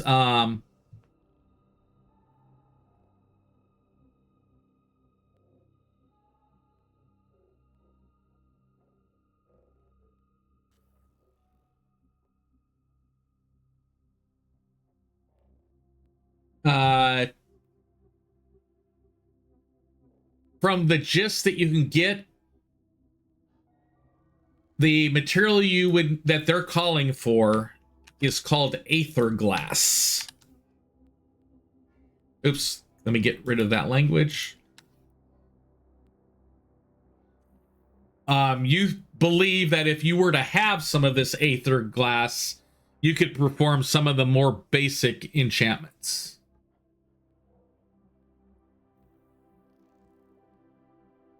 And we've never heard of aether glass before. No. Okay. I'm sure we could figure it out. Maybe there's some in the deep dark. I was thinking the same thing with, since they said that these gems they were mining were so close to the library's tunnel, it could be that that was a specific, that was specifically placed there for these rituals. Yeah, I'm going to go ahead and advance the clock till the morning. Just to get the time moving on there. So I remember. Did we also want to distribute the gold to everybody? You could, but I think it's probably fine in the stash. Yeah, I think it's fine to keep it in the stash. It's like a group. Yeah. As you get up in the morning, you notice that they've got communal breakfast place that the 6 kobolds are basically eating, filling up their pot, eating it, and immediately going back for more. doing it over and over and over again. It's like almost like they're afraid that if they don't eat the whole pot, it's going to go to waste. Okay, question. Who is Yeah. paying for the kobolds' eating habits? It would take the kobolds quite a long time, even just continuously eating, to take the amount that, because they're probably going to get an upset stomach and not be able to eat in a little bit, but they're not used to, at least in the last several months, actually having anything Steady. other than rats and albino cavefish. And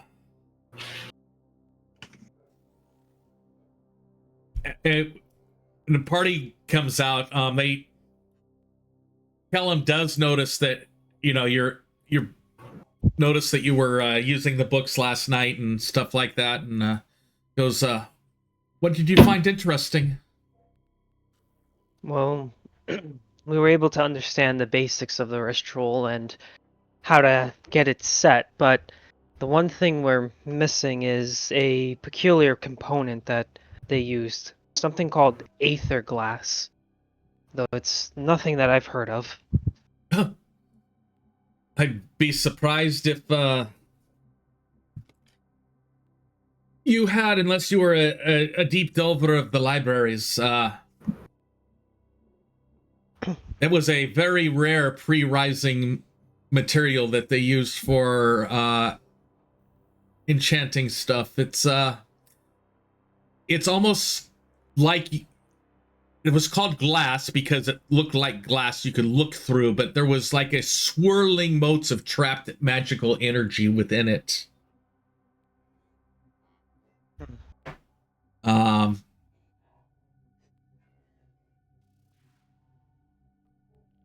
It had several magical properties. I will give you that. Control C, Control V.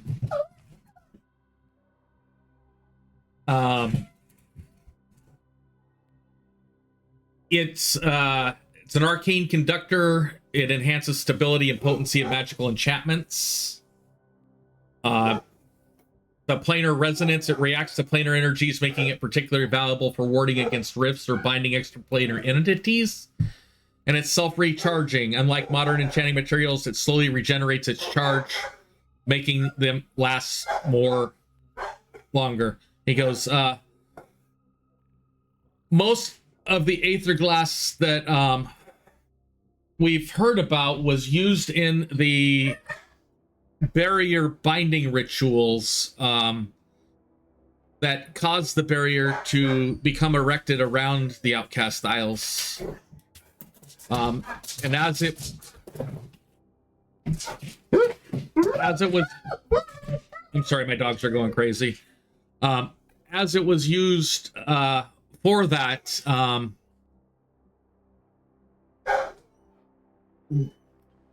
we don't have current records of, well, where they were able to mine it before. We no longer have access to it. But yeah, if you could find some, that would be, this book would probably help you a long way towards recovering some of these ancient enchantments. It's interesting because if that's true, then that binding circle we found in the library must have had something to do with it, which means they must have had a supply nearby. Huh. And he will look back to the kobolds and look at and Spike and just say, I think we're on the right track. If we get that cleared, I think we might be able to find at least a little bit of it behind that rubble. Probably. There might also be some within the summoning circle. Oh, I don't know if it can be repurposed. Sorry, I missed that last bit. My neighbor's dog came onto our property, and my big dog just pushed out the screen in my computer room and almost went outside the window. Oh boy. Yep. That'll happen. I had the window open a little bit. He slid it the rest of the way open, pushed the screen out, and was trying to jump through the window. DM, I have one question. Yes. I think your hound is not your run-of-the-mill hound. I think it's a hellhound. Not quite a hellhound.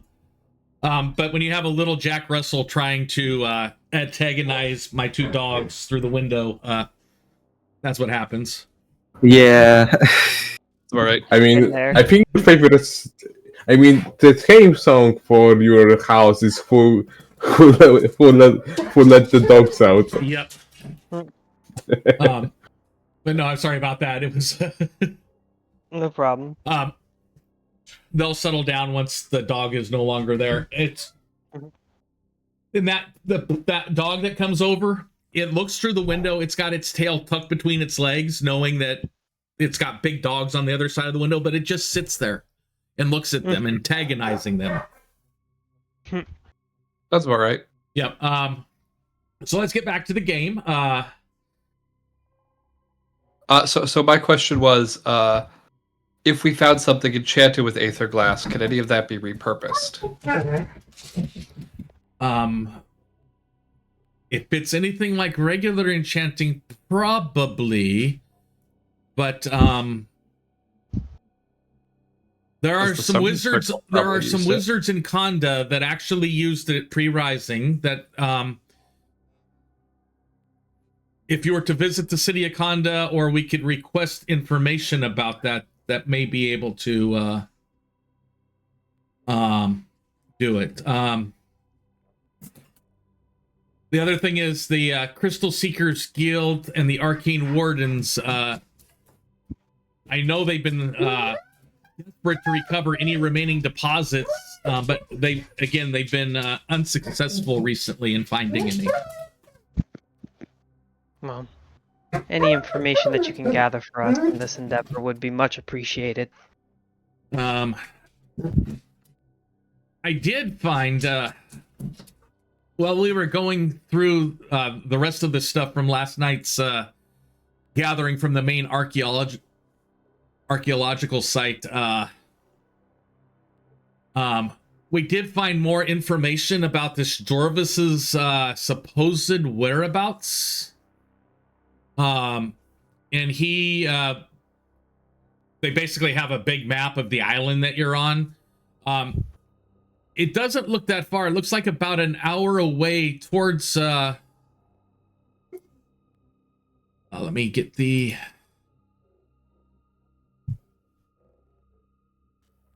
map out here. So you guys are currently right here in the ruins. He says that about halfway between where you guys currently are and Seaside Cape, up in the hills is where Jorvis was last known to have hung out prior to the Rising. Mm-hmm. And if you guys wouldn't mind checking that out for us, see if there's anything there. You guys obviously good at what you're doing. If you've any information you can help, plus it may help us if that binding thing has anything to do with that Aether Glass. There may be more information about it there too. We appreciate your help, and I think we're all agreed on trying to see where this goes and helping you out and trying to find this Jorvis. Sounds good. Sounds good to me. Yeah. I'm joining. I'm in.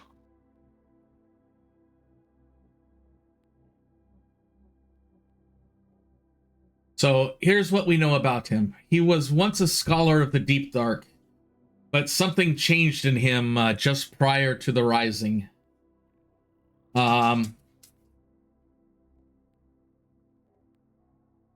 That's all we know about him. And again, the general location that we were able to gather from other scrabbled notes.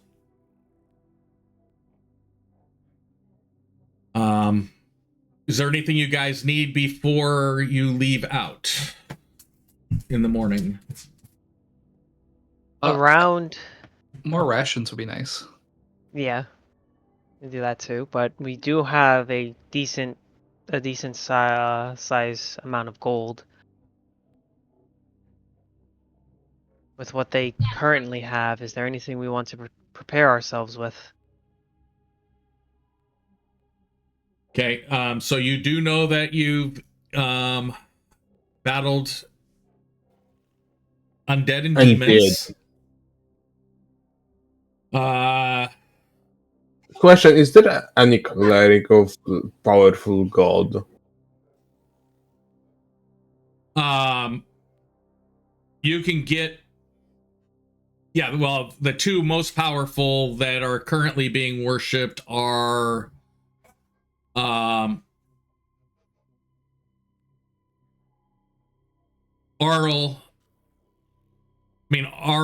and Lunara. Okay, there's clerics to both of them here. Okay. Could ask for more. I mean, That's I what was, thinking. More what? We have a lot of money. We could either ask for like potency runes for our armor or like striking runes for our weapons. like, Exactly what I was thinking. my idea was to ask them if they know any exorcism prayers or anything like that, or ability to make weapons holy, so we can do much more damage to fiends and undead. You know, that kind of stuff. So you're a little bit away from being able to do striking runes. Those are typically level 4 and level 5 for your armor stuff. Armor at, potency 1 is level 5. All right. Yep. Is there an item level cap on what we might be able to grab? I will let you do 2s and some. You can get anything up to a 3 within Seaside Cape. General level 1 stuff they probably have available in camp, or somebody in camp would have it for sale.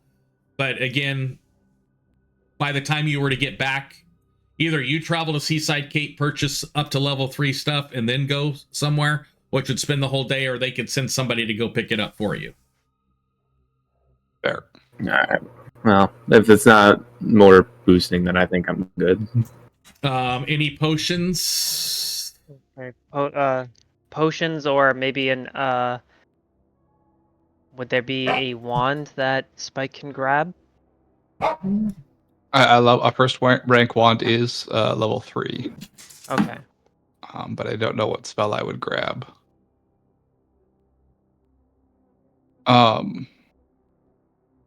Guess I could grab a runic weapon spell, but that'll be useless in a little bit.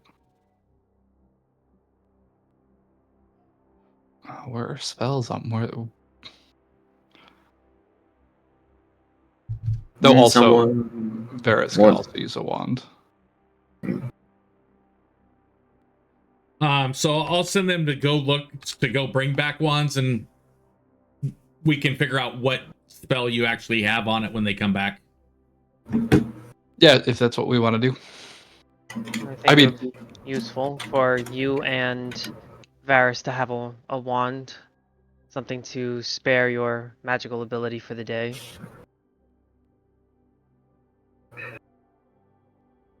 Yeah, I just don't know what first rank wand I would get.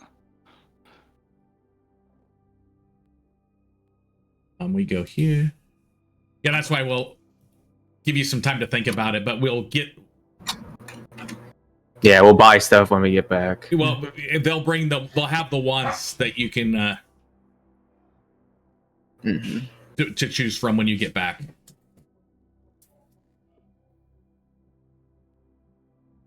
So anything else? Any potions? I can't think of anything off the top of my head. Okay. Yeah, I think We're decently good for now. Okay. With that being said, let me get your. Need to pull up my notepad. My notebook and find your picture with your marching order. I found a new weapon. Would I be able to get a spell heart?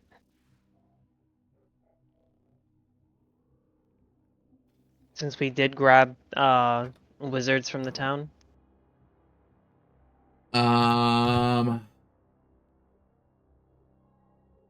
It's a level 3. They will be able to bring one back, yes. Okay. Let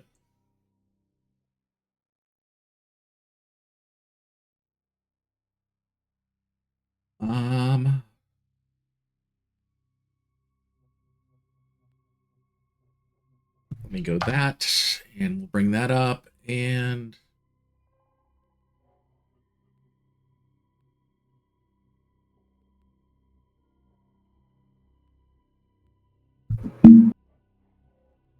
they'll have the selection of level 3 ones available. I see. I'm seeing is Demon Horn, Grim Sandglass. Yeah, they'll have those available when you come back. Mm-hmm.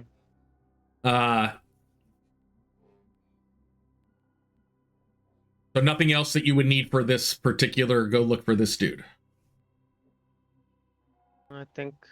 Okay, I will. We could, it's a level 2 item, get a Wondrous figurine of the Onyx dog for tracking. Could do that. I was also thinking we did fight undead and demons. Grabbing some cold iron chunks could be useful. Specifically to make our weapons cold iron. So cold iron is good against demons and undead. Demons and fae. Oh yeah, but is there a way to permanently bless your weapon? Not unless you are a champion or cleric and you do the sanctified. There is the vitalizing rune. Yeah, there is that. Oh, wait, another question. Yeah. Can you use holy water as portable just damage to undead? Yeah, you can use it as a grenade. Yeah, holy water hand grenade. Yeah, holy water. You throw it. It does 1d6 spirit damage. To creatures with the unholy trait.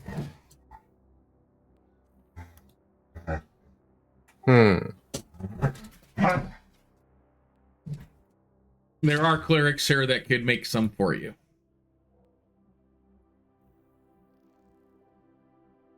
What do you think, Eric? Would you think us on the front line with our weapons having cold iron will be useful? Could be. If we're going to be fighting more demons, it'll definitely come in handy. Does cold iron have any downsides in Pathfinder 2e? No. Okay.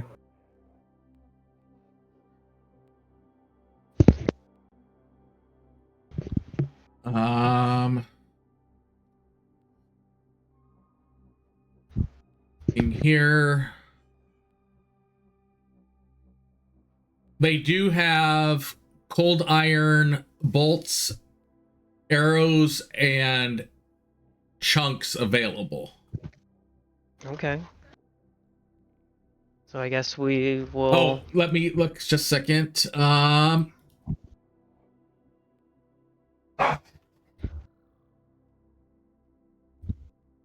They have 3 cold iron blanche lessers available. What are the blanche? You can pour a vial of this dark liquid onto one melee weapon, one thrown weapon, or 10 pieces of ammo. When used on them, it lasts for 10 strikes. Cold iron blanche contains small amounts of alchemical fire. Blah. The blanche provides low-grade cold iron, so you can use that as a magical weapon up to 8th level or ammunition for such thing. It lasts 1 minute or 10 strikes. Basically, it turns your weapon into a cold iron weapon for a minute.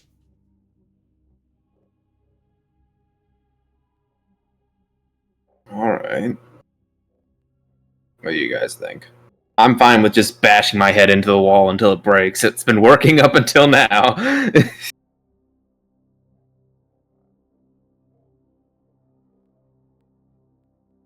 So we're gonna get any cold iron stuff? I'm fine without Okay. it, probably. Then that being said, we'll have you guys start your trip to try to discover Jorvis's information. Get here. Yep, go ahead. DM, is Spark Blade allowed, or it's too high level? What item? Spark Blade. Well, what Spark item, blade? what item level it says? You can request them to bring it back from the city. Okay. I don't think it's worth 70 gold pieces. It's a +1 cold iron short sword. Yes. That can once per day spend one action to point it at somebody within 30 feet and have it deal 2d4 plus 4 electric damage to each creature within 30 feet of the second one, of the first one. Yeah.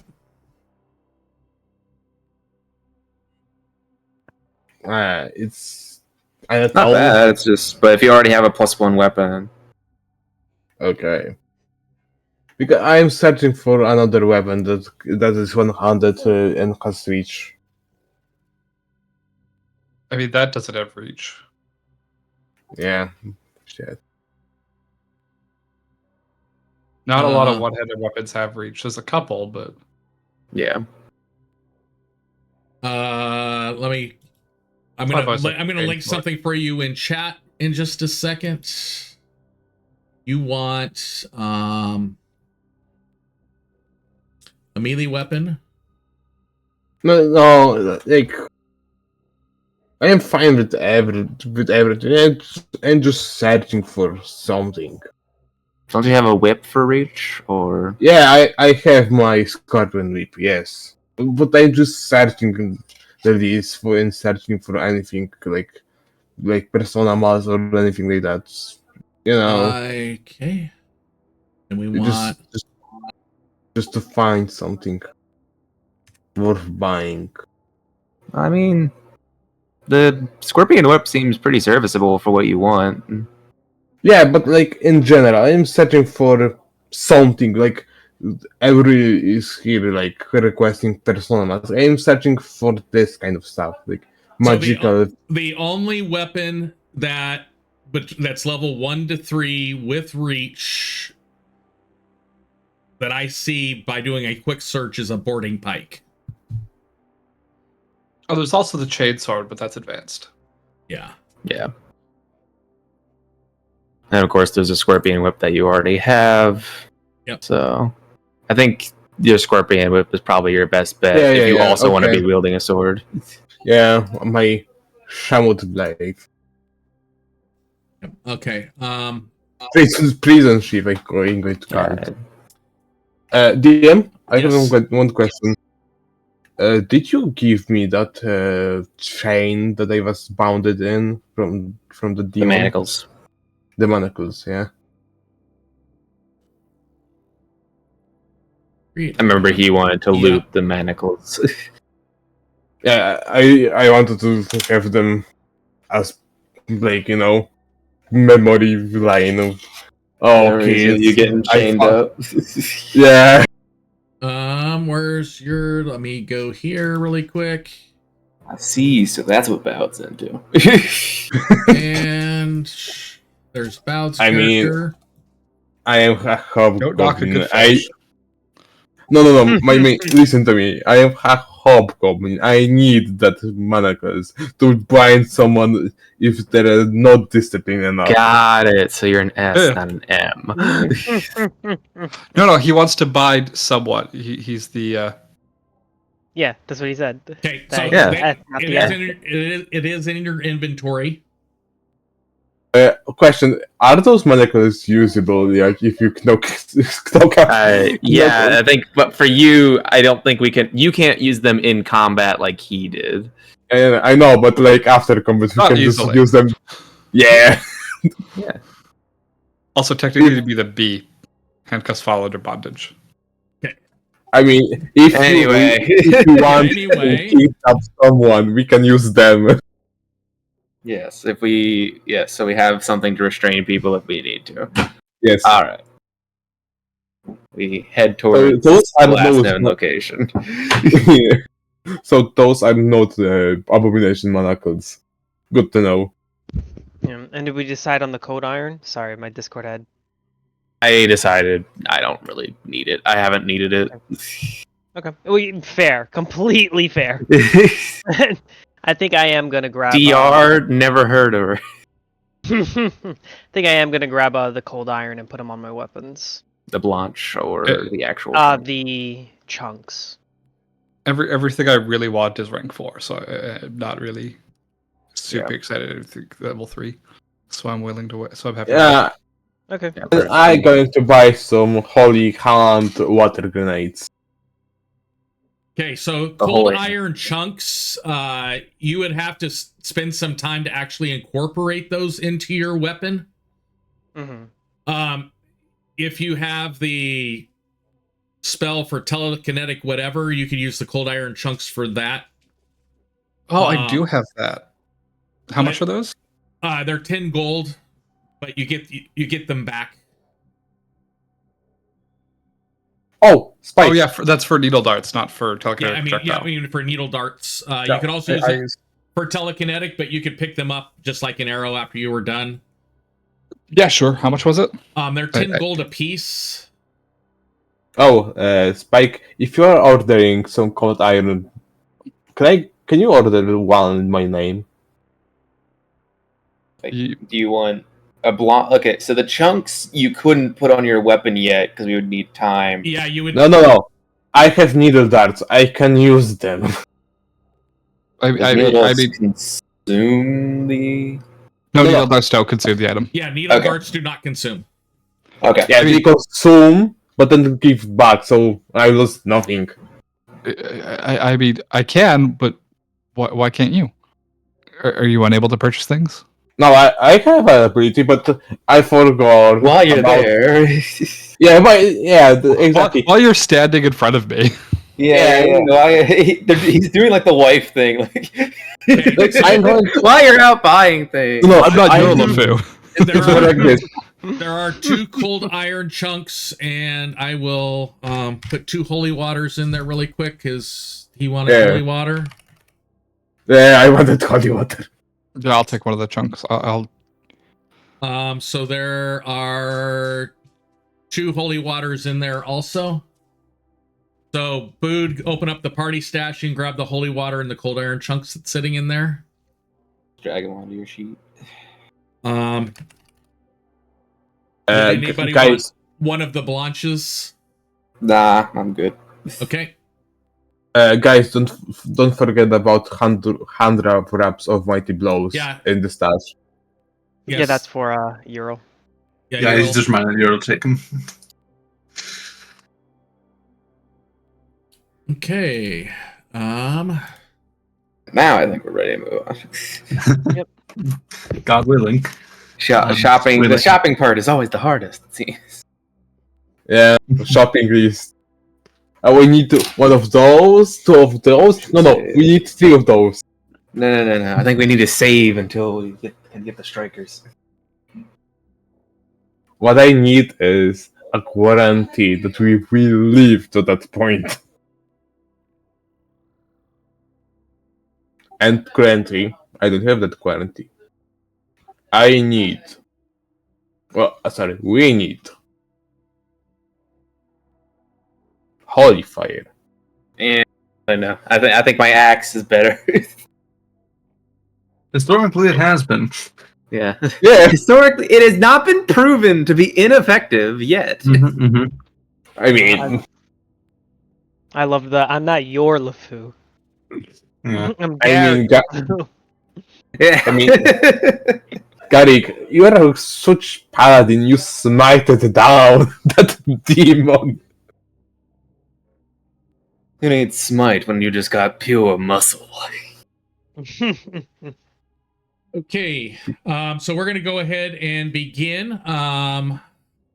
You stroked down that demon. I'm gonna do a D6 really quick to figure out who I'm gonna have roll the first roll, as you guys are kind of trying to use these general location information to try to find. Actually, I would like everybody to ensure that they have a exploration activity set. Yep, scouting. Detect magic. The only one left is Bowed. Okay. So, What's not taken here? a lot of stuff is not taken. If you have rubies, it's yours, my friend. Could have a search up for Bowd. Yeah, another search. Never Yeah. bad to have more. Yep. Okay, Yeah, so search. Exploration. Yeah, and exploration activities. I do have search. Yeah. I will get it added to your sheet really quick. Yeah, you can don't see have it. any. You don't have it on my. At least from what I can tell. Yep, we're gonna put that there. There, you have search in there. Yeah, so just- It's affects only action. I think I'm just a default scouter, despite me having So, great Bowd, perception. Bowd, if you close your character sheet and reopen it, search will be on your exploration. There you go. Like how I have the best perception in the group, and I don't think I've taken this search action once. Yeah, not really. I think we might have the same now, though. My wisdom went up with this level. That's I true. have Everybody. perception of 6, so I got +7. I have +7, yeah. So number 5 is Spike. Spike, I would like you to roll a D20, please. Just a general D20. go on 20. 16's a good one. Yeah. Okay. Respectable. For your first hour of travel, you guys leave the exploration camp. You go in the general direction of where you are set to be heading. I would like the people that do have the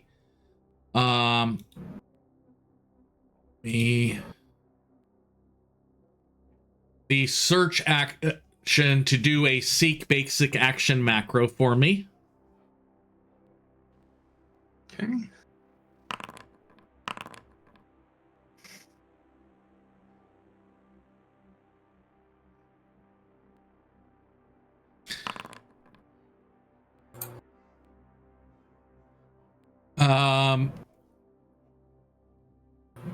Nothing. You kind of get the idea that you are going in the general direction that it's supposed to be. You do see some from the parts of the burnt out note and the other notes that they were able to recover. Some of the landmarks are familiar compared to the other scraps of paper that they recovered. Find nothing of interest, just normal wildlife and stuff during the first hour. Brings us to number 6. Varys, I'd like you to roll a d20 for our next group of what's going on here. All right. Yeah. 2 giant piles of treasure. I'd like you guys to do your seek, the 3 of you to do the seek action again really quick. Such sad dogs. Very concerned. That dog loves you very much. Yeah. Don't waste that love.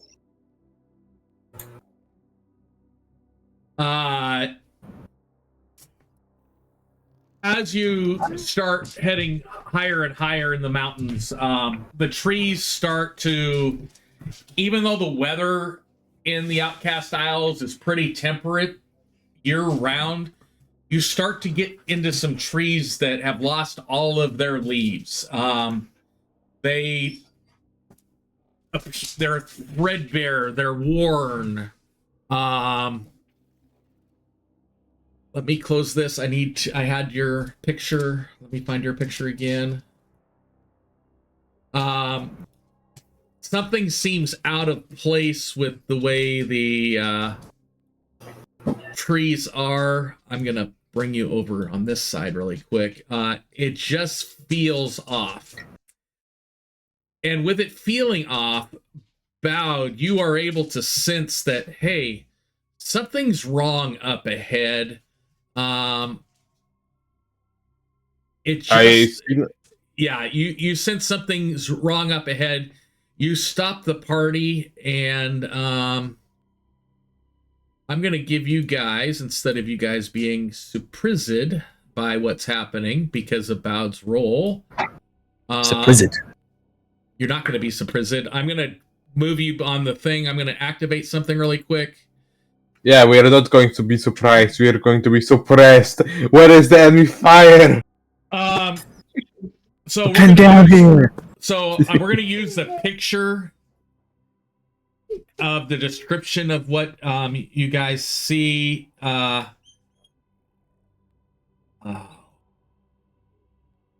shit! I packed too little holy water. Yeah, you start. Bowd sees off to the side that there is a cemetery of some type, and as you guys get close to it, even though this is not a top-down map, we're going to pretend like it is. I'm moving you guys over on. Oops, why did Garrick unselect? There we go. That's your typical marching order. As you get near it, you got near enough that don't worry that, hey, he's not flying up in the trees. You got near enough that you saw some things rise out of the ground and kind of start moving towards you. But you are not surprised because of Bowd's seek action. So I'd like all of you to roll initiative, please. Oh boy. Okay, everybody, just like planned. Everything is going to A-okay. Just need to trust me, okay? As part of initiative, I get to do Flick and Point.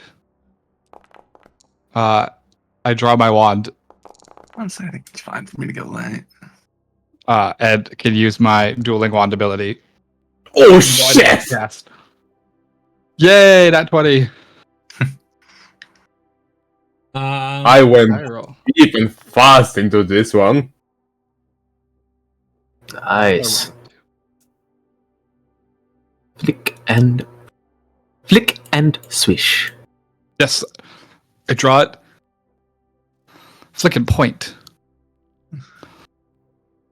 I'm a combat wizard, baby.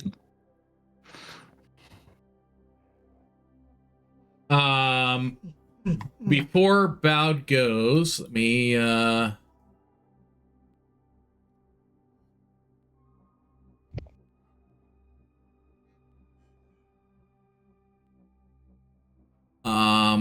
actually I'm going to Okay, quick question. Bowd, go ahead and go. Okay, quick question. Do any of us know the undead language? None of us seem to know Dacryl. No, That's kind of sad because Yeah, that kind of sad because I wanted to call if one of them is Danny Phantom. Oh. No. You try common.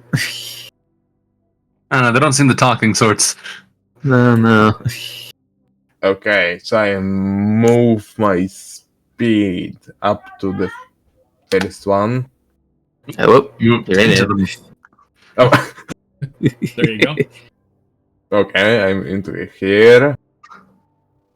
I want to use my another action to move through his space. Okay, just a second. As you approach him, I need you to roll that saving throw, please. Will. Good thing you bumped your wisdom. Yeah.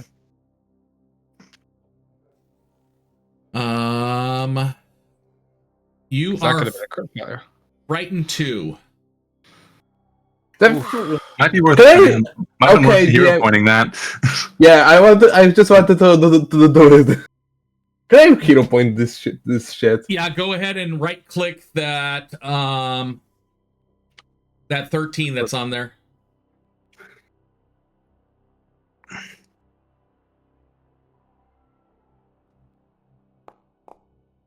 Okay, yeah. Much better. There we go. So as you approach it, you feel this wrathful negative energy go towards you, and you take your hobgoblin inner strength and shrug it off. So yeah, now go ahead and continue your action. Okay, so I think it's in computer, so I will be having easier time moving through its space. So I am going to use acrobatics roll. Trying to tumble through. Okay. Yeah. Move through his space. Yep. It's 15 15. Okay. And then use my remaining 10 feet of movement to go here. And then I'm going to go and do the funny thing is cut this with my confident finisher. Yeah. Yeah, start rolling around and then hit him. Yep. Okay. Yeah. Dark Souls style. Go ahead and click damage. Yeah, it's going to be slashing. Why didn't I apply my Because you don't have your panache on. Probably. Oh Yeah, you forgot to actually give yourself panache point. You should have an action on your bar for tumble through, which would automatically give you panache. Oh, I don't have.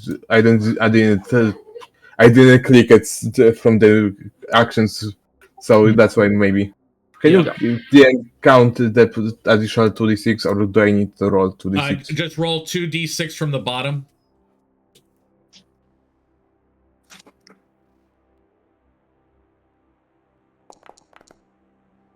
So that's going to make it damage.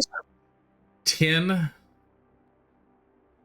So it does take some damage, but it does not take as much damage as you thought it would have taken. Okay, it has resistance to slashing damage.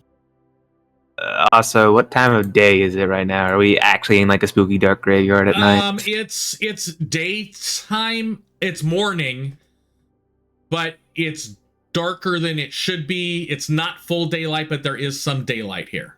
Okay. It's if someone is magically dimming the sunlight. So okay, that was my turn. Yes, so it for purposes of this, yes, it is.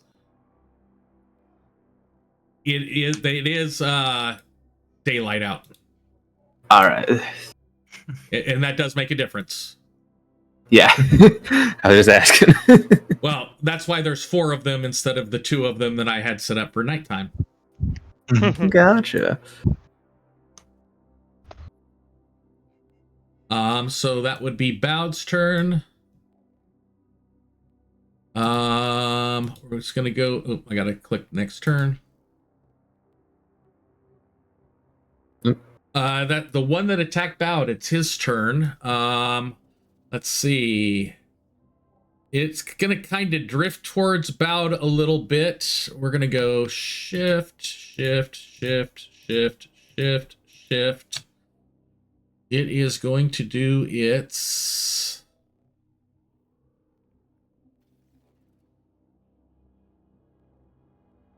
I would like. Why do I have that? Oh, it's because I have it the wrong direction. Disregard that one. I'll put the right people in. We're gonna go T. Shift T, Shift T, Shift T, Shift T, Shift T. And now we're gonna redo that. Post that to chat. Yeah, these guys only have like 1 action a turn, right? Because they're only gonna have 1 action a turn. Sorry, people, for not being there when you needed, but I wanted to rush him down. So I'm just perfectly out of the martial thing. I would like you guys to all roll that saving throw. All right. You can do it. I will help you later. Of course, it's will of all things. Does CS mean critical success? Yes. Nice. I'm not afraid. I ain't afraid of no ghosts. I will re-roll that. Oh, Garrick. Yeah. My man Garrick failed. Not anymore, though. What did you get? You got I get a success. Okay. So I am frightened 1. So let me pull this back up. So I'm gonna go from the top. Okay. From the top. So can you wait for a second, putting things in chat so I can get these brought over? There, I'll pop it out. There we go. Yeah, every time you type in chat, it's scrolling me down at the bottom. Okay, so Kibo is frightened 1. And Garrick is frightened 1. There's Garrick. And Varys is frightened 1. And there is Varys. Okay. With its 1 action, it is going to try to reach out and touch you there, Bowd. Only I was in the martial aura, that would have been a critical success. Yeah, it was a 9. It reaches out and touches you.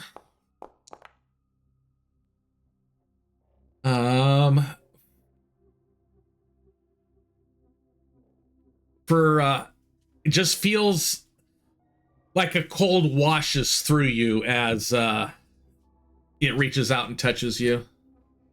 Okay, then. Yep. Can I ask the reaction to he's doing this thing? Show him holy water. Nope. Well, okay. I guess you can show it to him, but you can't use it right now. Yeah, the power of Christ compels you. Yeah, I'm going to show him like this holy water onto your head next time. I want to just threaten his existence. I'm gonna just do it this way. There's 7 of you. 1, 2, 3, 4, 5, 6, 7. Random selection. 2. There's a macro called "Let Fate Decide." That does that automatically for you. There is, yeah. I gotta find it. He is a. Nice that they move up to us. That's their turn. Yeah. I just needed to see what his fly speed was. The 1, 2. Pretty sure they have a fly speed of yes. It has a fly speed of 40. Yeah. Okay, quick question. Okay, quick question. Yeah. What would happen if Ghost starts falling? That's what? What? Huh? Like, if Ghost starts falling, Farting? It doesn't fall. Acid gas? They don't Yeah, fall. it has They it hover. oh, yeah. So it's Ural's turn. Yep. Act together. Pops Oh, is how going about to- that? He's right next to Pops. Yeah. Right. How convenient. Pops is going to take a swing at him. Let's see if he can do anything. Ooh, nice. Good roll. Oh, almost max damage. That was beautiful. How are you flanked? Reach weapon from here. Oh, right. He count. Right, just having a reach weapon in his offhand makes him. Yep. wait, I didn't know that if I have an offhand reach weapon, it applies. Yep. Oh shit! Yeah, no, it's really great to have it in your offhand. So it again, just like when Bout hit, it took damage, but not as much as you thought it would take. I will read. It still took a significant amount of damage. I will read little to the left. I'm just posting what I'm doing. Okay. So Ural's gonna cast Bless. And that's it.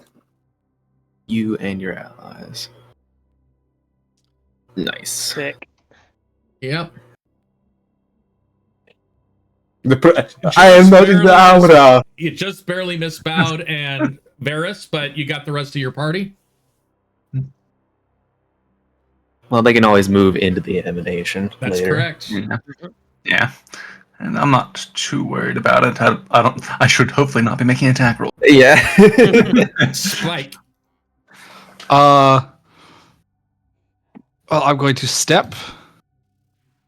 That was the measurement tool, not the movement tool. Here.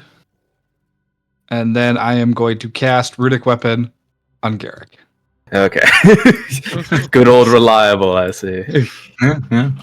It's consistent. It's a good way to open the fight, and that's 3 actions. That brings us up to this guy. Bowed shouts gibberish. He is going to move next to Pops. And in his turn. They love going for Pops, don't they? Yeah. You're popular, Pops. Might say he's popping off. No.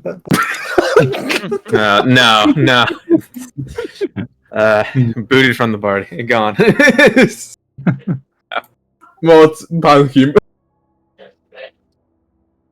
Yeah, so I'd like to attack Ural my turn. Steal my runic weapon. Hope you're ready for some retribution. And Varys, that one moves towards you. Oh, hello there. What was the path he took? Did he go right from that point? Then I can attack him. Ural, yes, you can. Do you have Reactive Strike? I have reactive strike.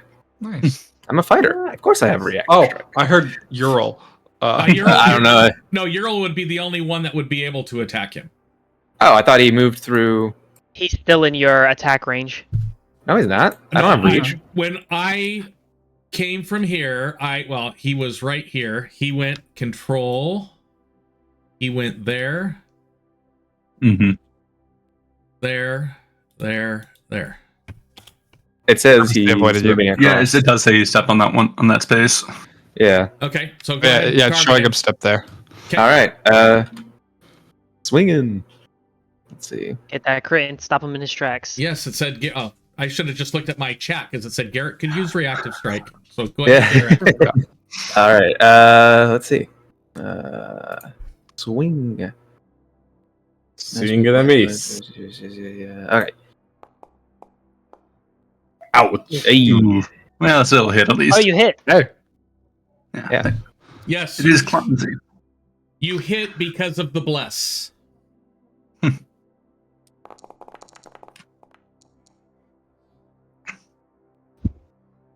Solid. And damage. Varys, it's your turn. All right. Now, hopefully I do this right, 'cause I seem to struggle every time. But I'm going to be casting Heal as a 3 action, which should heal the only person that's been damaged, but also be targeting all 4 of the undead. So I want you to target the person that you're going to heal and all 4 of the undead before you actually click the heal. Okay, yeah.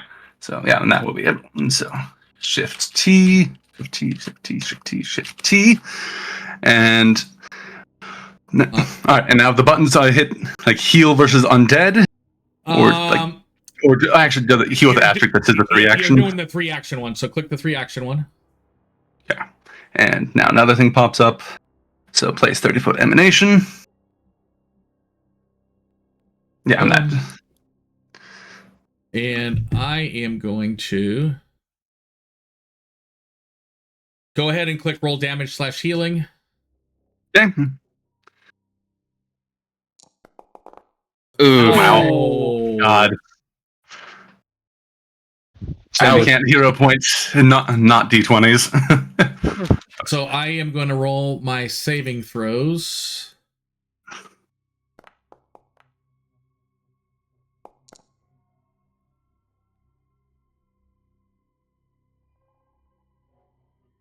They're not doing well on their saving throws. Oh, that one. Yeah, that one critically failed.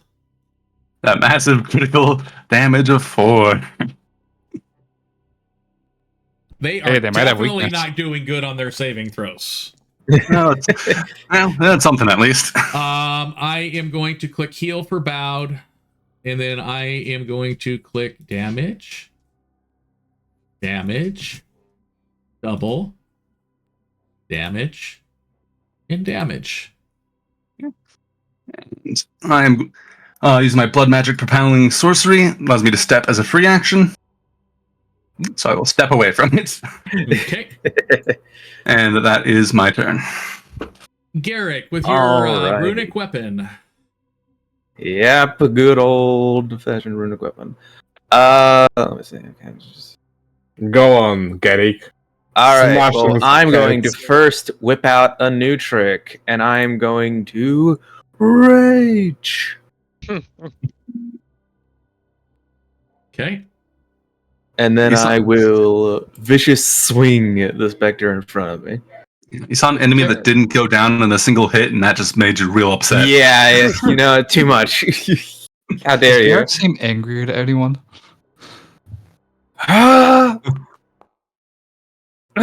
Good lord. Very nice. Crit. Oh, That damage roll, though. Oh, that's 2 ones. And you still deal 22 damage. It took a significant amount of damage. It's phasing in and out of its etherealness right now. Unfortunately, that is all I can do.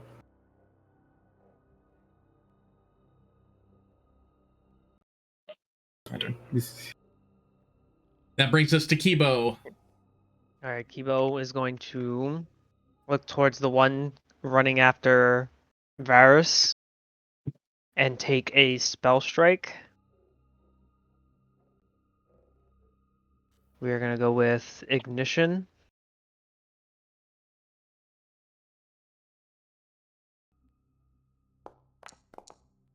Ooh.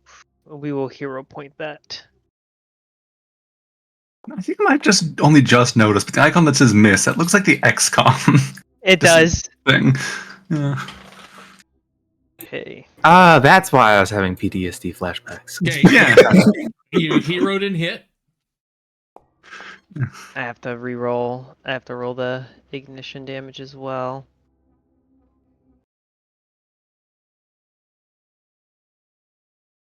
Yeah. Ignition melee. Roll damage. 'Cause I didn't re-roll it in the macro. Alright, nice. Good damage. Okay, so that's your ignition is 11 plus the 9 is 9. 20. So let me see. Which one are you targeting? The one right below you? Yep. So that means 18.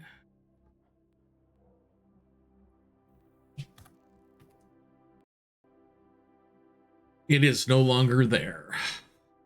Okay. So with it going down like that, then I will use Arcane Cascade then for my last action. Okay. Sure to apply that. And at the end of your turn,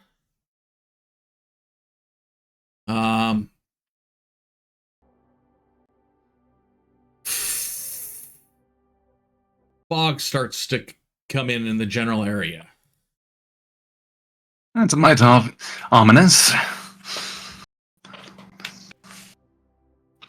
We're fighting ghosts in a dark, spooky forest. Everything here is ominous. Yes, but this is more so. Bowed, you're up. This is just on theme. I went from a spooky level of like 6 or 7 up to like an 8. It's just good narrative flow. Yes, yeah.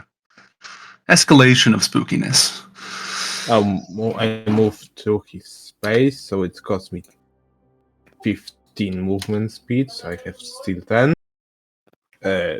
Don't much care. I attacked my Spectre with the Confident Finisher. Okay, so what you need to do is you need to actually... Oh, so you did use the one that gained... So you need to drag that panache onto your character. He did already. Oh, okay. So now, yeah, go ahead and now do your attack then.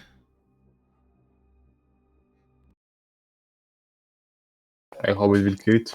Hopefully this works. Oh, yes, you will. Go ahead and roll critical.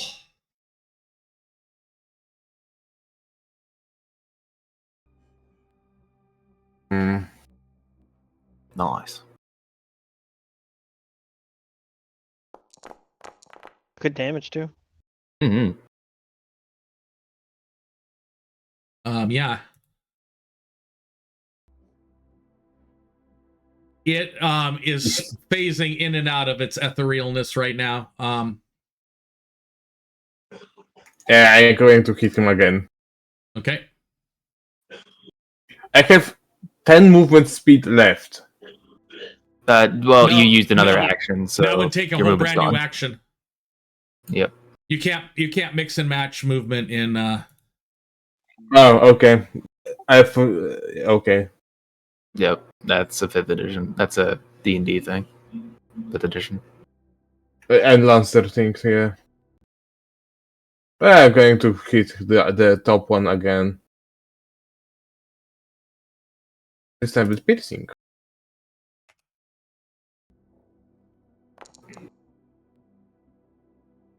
Nice. Ouch. Oh! How do I take the panache one? You crit, so I believe it stays. No. Oh,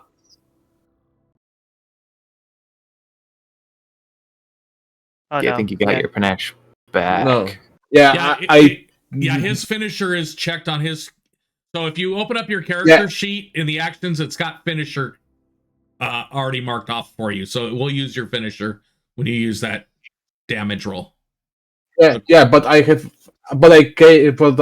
by mistake I moved from the panache thing, the tunnel through, and I got another panache. So you crit, so I think you got a second panache anyway. Yeah, so just roll damage. It'll take care of it correctly.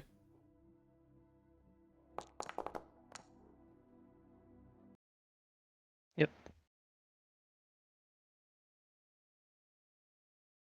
And it took Is your weapon not? I don't think you applied your proficiency rune. Yeah, he didn't put the rune on your weapon, so it's gonna. I will fix that for you. It also probably isn't taking the precise strike damage because it's precision damage. Yep, that's yeah, exactly what I was thinking. It does not take the precise strike damage, but it should have taken. It took 2 damage from piercing, reduced by 2 because of its Okay, so resistance. it that's why it took. Yeah, it took no damage. Yeah, precise That one's strike. accurate. Yep, so it worked. So your finisher is useless against these guys because they don't have vital organs. Yeah. Oh. Sad. Rogues couldn't sneak Anyways. attack them either.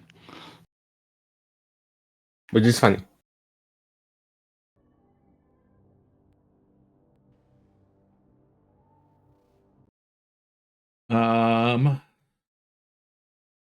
So that brings us up to the creepy guy. Creepy pasta man. And it's going to just reach out and touch you, Bowed, because you're right next to him. And unfortunately, you are in the flanking position. I am flanking, and so do I. So do I'm they. flanked. DM. Yes. I'm going to reaction to that. Ooh. Yes. Go ahead. Yeah, you got Flashy that. dodge. Flashy dodge.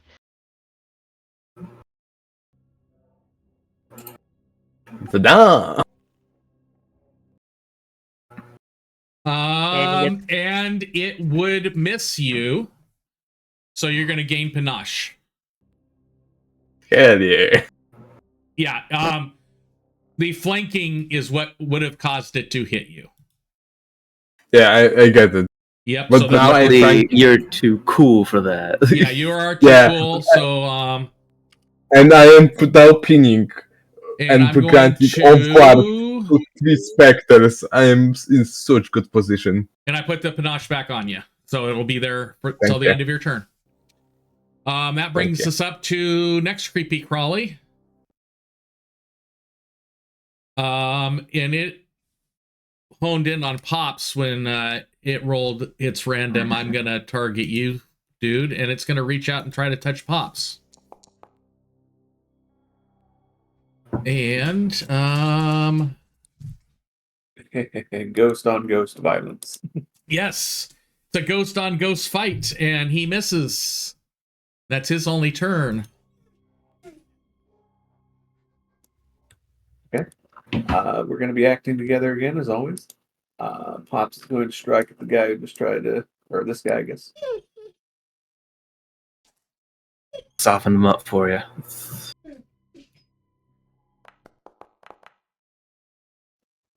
Oh, yeah, let's go. Not a lot, but I'll take what I can get. Then your girl is going to sustain bless, so it gets bigger. And he's going to then cast boost Eidolon on Pops to get him going a little bit stronger. His last action will be to check to make sure this is right. Oh, no, that's 2 actions. That's unfortunate. In that case, he's going to guidance load. Actually, wait, no, that's status effect. Yeah, it's status effect. It's status bonus, so I wouldn't stack with the other thing. He's actually going to stride. It's the Hold on, conga line. flying. Yay! It's just a conga line of flanking, ain't it? Gentlemen, we reach levels of flanking that I were never meet before. We made the flank rocket. It's Spike's turn now. Okay. Spike. I could do this. Spike's going to step here. He's going to take a deep breath of fog in. And Expel all the moisture. by moisture, we mean spirit damage. Yep. Nice. Oh, damn it. Can I change where I'm sitting? Yeah. I give you to strided instead of stepped. Yep. I didn't realize I would hit bowed. There we go. Just the You So could make- hit me, no problems. Make sure to Yeah, target them both. Yep. And And I'll re-put that. Yeah, because I'm the target now, right now. there we go. I will roll the saving throws.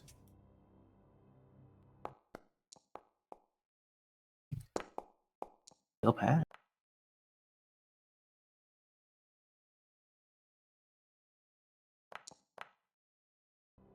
Three damage each. One succeeded.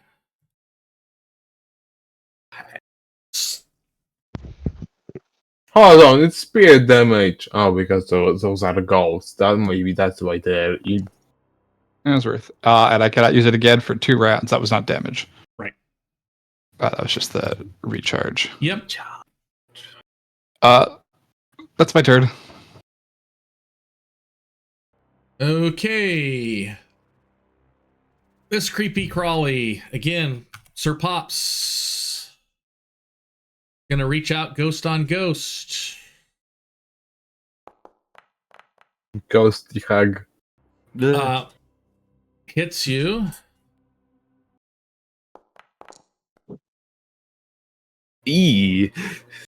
Ooh, that's a lot.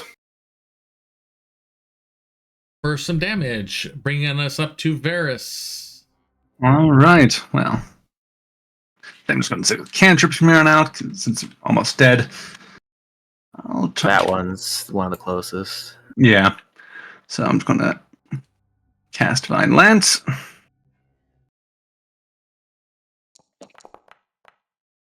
Nice. Nice. Is that the first Divine Lance you've hit? I think it is, yes. I have not been rolling well in this game. Yeah, see, yeah, cool. 2 and a 1.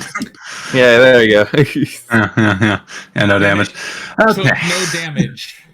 Yeah, figured. All right, well, then my third action, I'm going to just try to recall knowledge. So, let's see. Find out exactly what its resistance is. Well, it didn't resist positive, and it seemed to resist everything else. Yeah, no, don't get anything. No. No, that's fine. That's my but turn. You do know they're undead. Yeah, I figured as much. I will give you that amount of information for that recall knowledge. All right. And they're incorporeal also. I'll give you that. All right. Well, good old reliable. We're gonna just swing at this guy.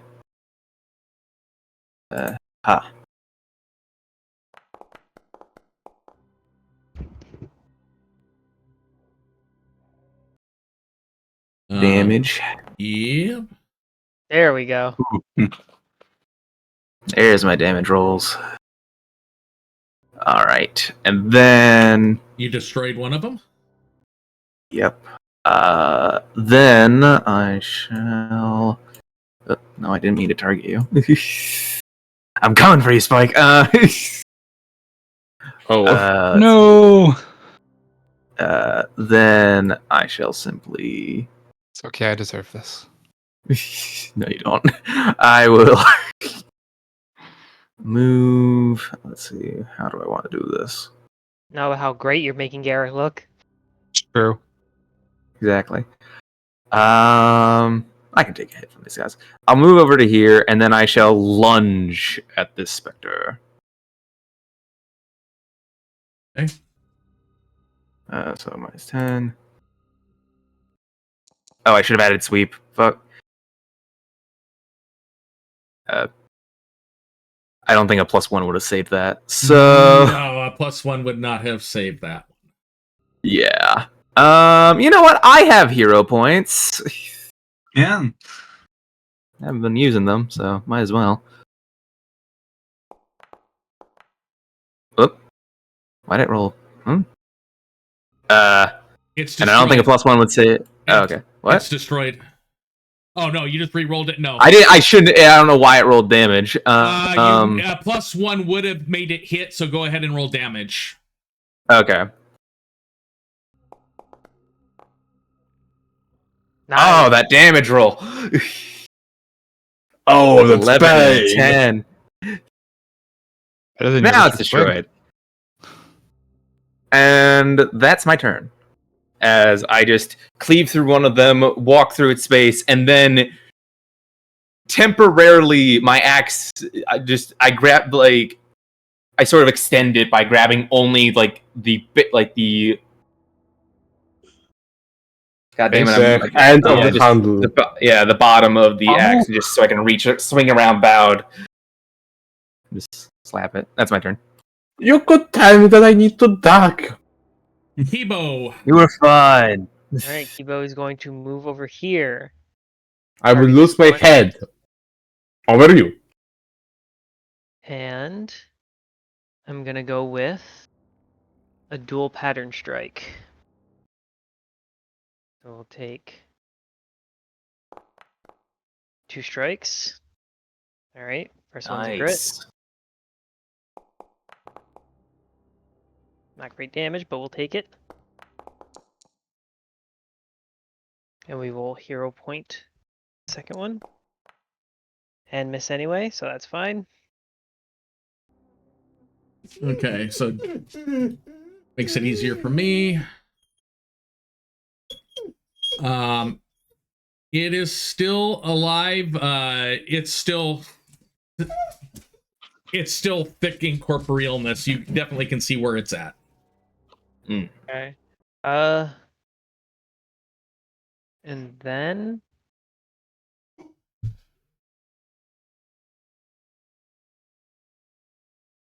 there's a 20 on that die for a reason. Of course, there is. And there's also a 1 on that die. There is also a 1. There very much is also a 1. All right, that's my turn. The dice gods have spoken. At the end of your turn, Ooh, does the fog get thick enough that the it's... fog gets thicker and darker to the point where sunlight is no longer reaching the ground.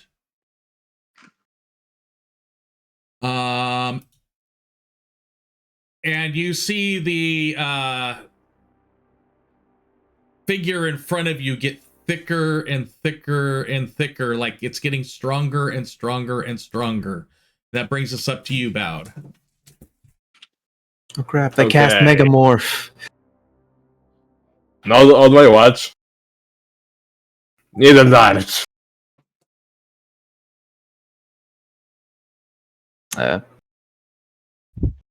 Odd iron. Did it? Attack? Well, go ahead and click roll damage. Or, I mean, the attack. Yep. And Yeah, miss. miss. Okay. So I'm going to use my whip at +3. Oh, I hope it will hit. Is that 20 on the die for a reason? You hit. Ooh! Got it. There's also a 15 on the die. You hit because it was flanked. Hell yeah. Damage. Either that or you can say it hit because of the bless. Between those 3 points is what caused it to hit. It's not magical whip. Unfortunately, that's not your magic weapon. Yep, so. and it takes no damage. I tried. That brings us up to Ural. Okay. Let's see. I'm A going DM? to go. Go ahead, I Bob. have one question. My manacles are magical? You can't use them as a weapon. No, I meant more like if we want this goes for later. Oh boy. Yeah, you wouldn't. I don't think you'd be able to put them on him. Yeah, I don't think you just float out of them. Yeah. The guy who made the manacles were magical, not necessarily the manacles themselves. That's kind of stuff. We got you surrounded. Sustain, bless, and stride. Pops is gonna strike. Still figuring out what I'm gonna do with that last action. Honestly. Oof. Okay. You know what? Ural's gonna bonk him with the frying pan. Why not? Come on. I believe. I believe. And misses. Yep. Spike. Yep, that's it. I am going to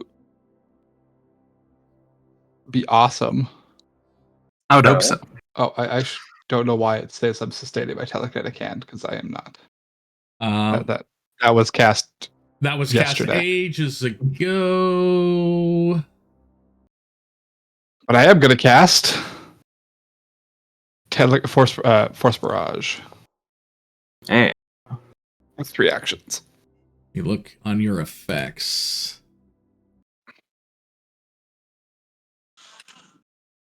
I don't see the telekinetic hand thing. I don't know why. Oh, I removed it. Okay. Go ahead and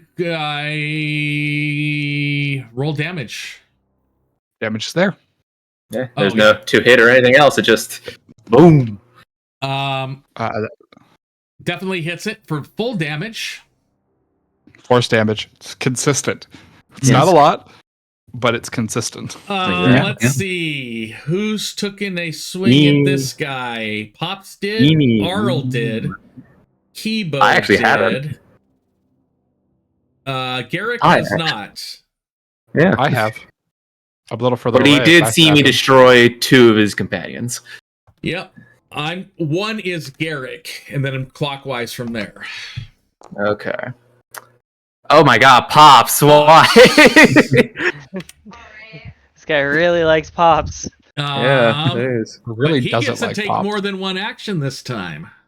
Yeah, that's true. He hits, doing damage. A non-zero amount of damage. Yikes. Ow. And with that, Luckily, it's my turn next. I would like you to roll that will saving throw. Ooh. Ooh. Yikes. Are you going to hero Actually, point? no. Yeah. Well, does it have to makes a vile strike? Okay. I'll try. Yeah, I would hero point. There we go. There we Thank God. go. There we go. You're That only makes it- stupefied. So you're only stupefied. Instead of, let's see. How would that work if Pops became a thrall? Would you just have to never give him commands?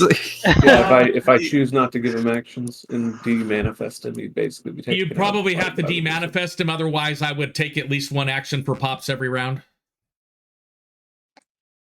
Fair. Because, Yeah.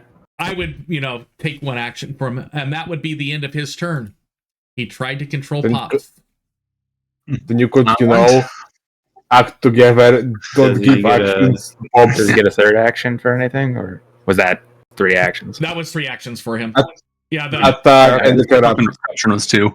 yeah, so. It's 2 to try to control you. Mhm. Gotcha. Alright, I'm going to cast Angelic Halo. Oh, I thought it was you make an attack as part of the corruption. Oh, maybe that was it. Let me I think see. it is. It Yeah, I says think it the is. Spectre makes a vile strike, so I think it technically gets another vile touch as its third action. Yeah, I'll go ahead and do that vile touch really quick. Yep. Mhm. I was the one that called it out. Hit me. And that is gonna make it just the second map.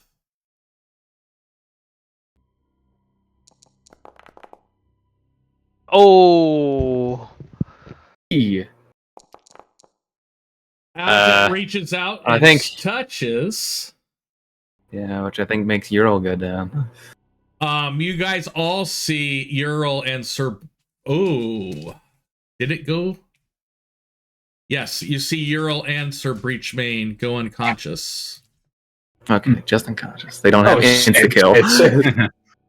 I'm trying to figure out why unconscious didn't automatically apply to you.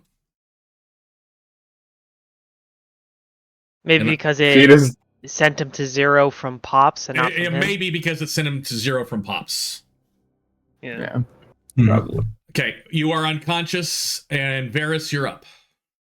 All right. So, luckily I can fix that. My first action is As long as you heal, you might be able to. Let me give you the wounded one also, because it didn't give that to you either. You get wounded one whenever your dying goes away. So I would get Never that mind. whenever. So I will get rid of that really quick. Yeah. You'll get it shortly. Yeah, you'll get it shortly. All right. Yeah, so first action is Angelic Halo, which buff the heal. Then I will target Uriel with a 2-action heal. Heal first living. Oh, healing. Yeah, plus Big number, big Yeah, number. There we go. Go ahead and apply that, Uriel. And just in case it comes up, you also get Angelic Bloodline and Magic. And that is all my actions. And because it didn't give you the dying before, because of that same reason, now I'm going to give you the wounded one. Yeah. Go There you go. Let's see if it gave it to you. Yes, you've got the angelic bloodline. Okay, that brings us up to Garrick. I see you were taking care of my friend there. Allow me to return the favor. Kicking faster, And that's what he thinks he says. What you all hear is ah! like Slimer blow. Oop, what? Why did it do that? Okay, that's weird.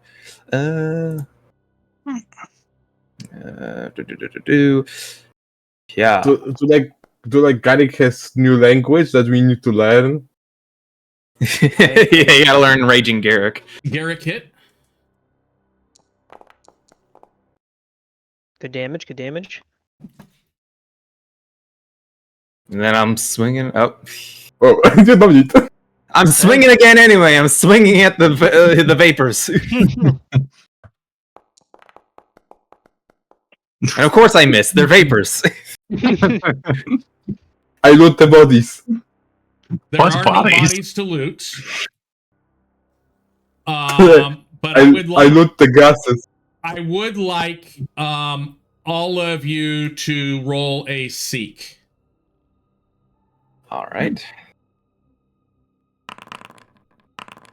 Seek. There's seek.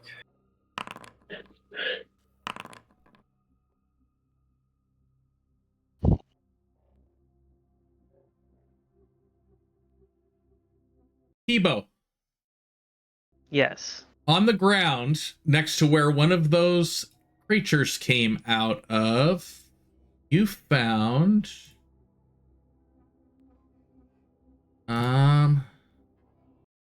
the following. I'm going to drag it to the ground and let you pick it up.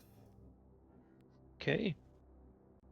A partially burned manuscript written in a mix of is that the one I already gave you guys? Yep, I already gave you that one. Yes.